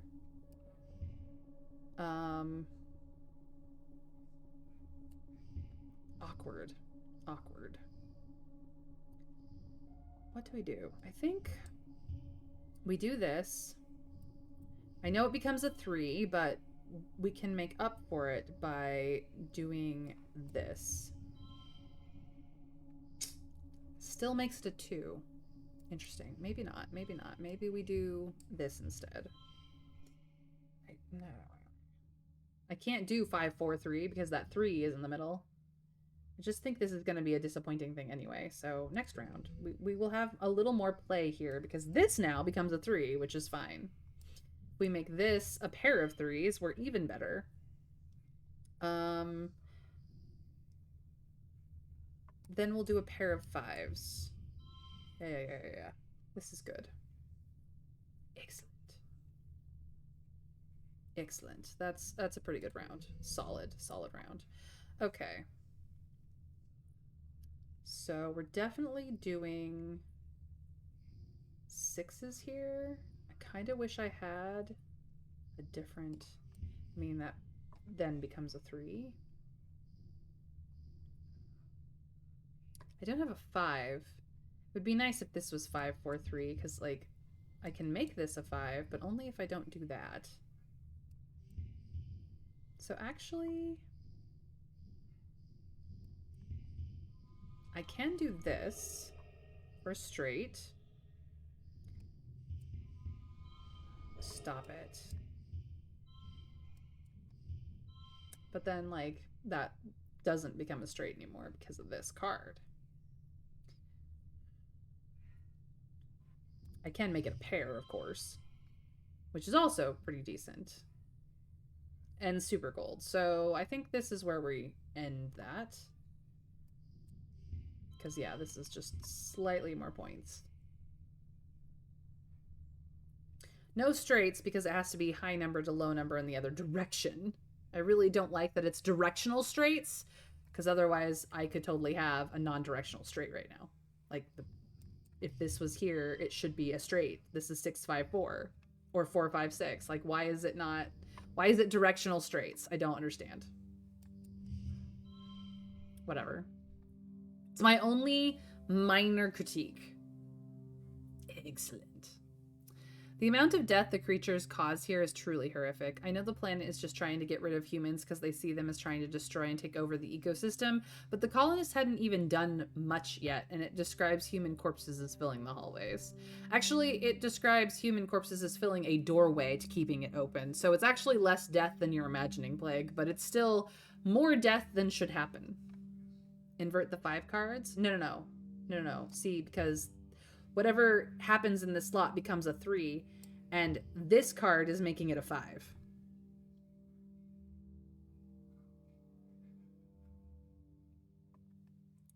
I mean, we cannot get a straight because I am making this card a 5. That's the problem. That is the problem. Yeah. So, but I super gold it, so it's fine. It will get some combat and some kudos. You beat back enough beasts to help Utica escape the bridge. As you shelter under a meeting room table, you hear horrible noises from the rest of the ship. Metal screeching, that terrible abomination roaring, the sound of the creatures outside tearing their way through the hallways and trashing everything. Suddenly, the ship lurches and drops a few feet, buckling under the weight of something massive. Out the porthole window, you see a fleshy pink tentacle slap against the side of the ship before the faceless abomination outside crashes to the ground, taking the entire outer wall of the ship with it. Utica sobs quietly into her hands in the sudden silence. You wait a long time until congruence gives you the all clear. The council calls an all-colony meeting to face the aftermath of the attack. In the oppressive gloom of glow, you gather near engineering with other survivors. It's one of the few buildings still standing. The corpse of the Faceless still sits in the caved-in wreckage of the stratospheric, spilling its flaccid pink tentacles from its horrible zipper-toothed maw. It's already beginning to stink. But at least the governor survived.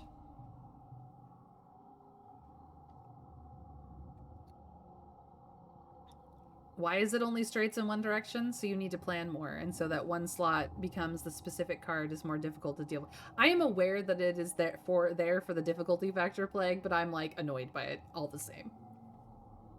I just am. I can be annoyed by it, right? Like, I can't change it.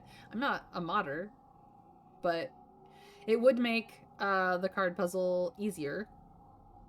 So, yeah, it's fine. Don't worry about it. I'm gonna, like, if I have a gripe about this game, that's like literally the only one, and it's like a non-gripe, so it's fine. Governor Uticott takes the stage and thanks you personally for rescuing her during the attack. Because of your bravery, the colony still has its leader. She also acknowledges the bravery of the defense squad, citing their heroism in finally taking down the Faceless. If only it hadn't gotten away from them and stampeded right into the stratospheric. At least they stopped it before it got into engineering, as it would have activated the reactor and left a crater the size of an asteroid impact. Geoponics is gone. The greenhouse is destroyed and fields trampled. After a year of suffering, starving, and only barely scraping by, you're not just back to where you started. It's even worse. The entire front half of the stratospheric has been destroyed. The living quarters, the canteen, the garrison, the lounge, even the crèche. It's all gone. It's only by some stroke of luck that people hiding in the crèche weren't all killed. Governor Uticott solemnly reads the names of those who lost their lives. Too many. You all stand for a moment of silence. You feel the weight of loss like a blow to your chest. Nem and her family cry out when her brother Com's name is called, and their quiet sobbing continues through the silence.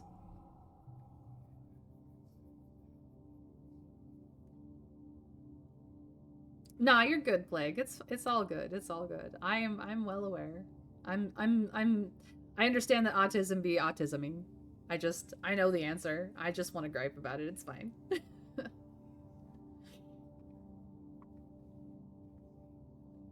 With the living quarters destroyed, everyone moves into the engineering wing for shelter. You're crowded into the classroom with other families.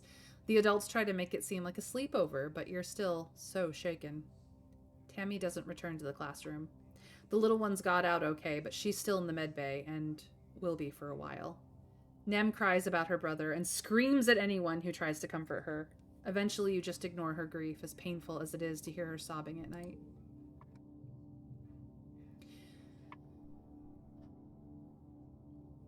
You feel like you've been awake for days, and you'll never fully sleep again. You try, but you keep jerking awake, crying out in fear.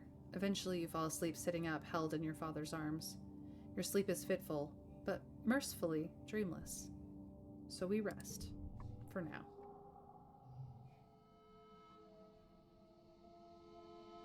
And this is where we will leave it. So, let's get in that cheeky save. Because, oh boy, we are on stream number 17. Cool. Holy shabuba, you guys. Oh my gosh. Thank you guys for joining me on yet another stream of The Adventures of Rin on Vertumna. This has been I Was a Teenage Exocolonist by Northway Games and Finji Publishing, and I'm still enjoying it at run number 2. But I am May, and I stream Monday through Friday at 1 p.m. Eastern US time, and if that is not your time zone, please, please, please give me a follow, and put on notifications either here or over on Blue Sky, where I post when I go live, every time I go live. I will be streaming Exocolonist Monday through Thursday. We do Palia, a free-to-play MMO, on Fridays. And you can get this game here on the Steam store, and you can get Palia for Friday over here.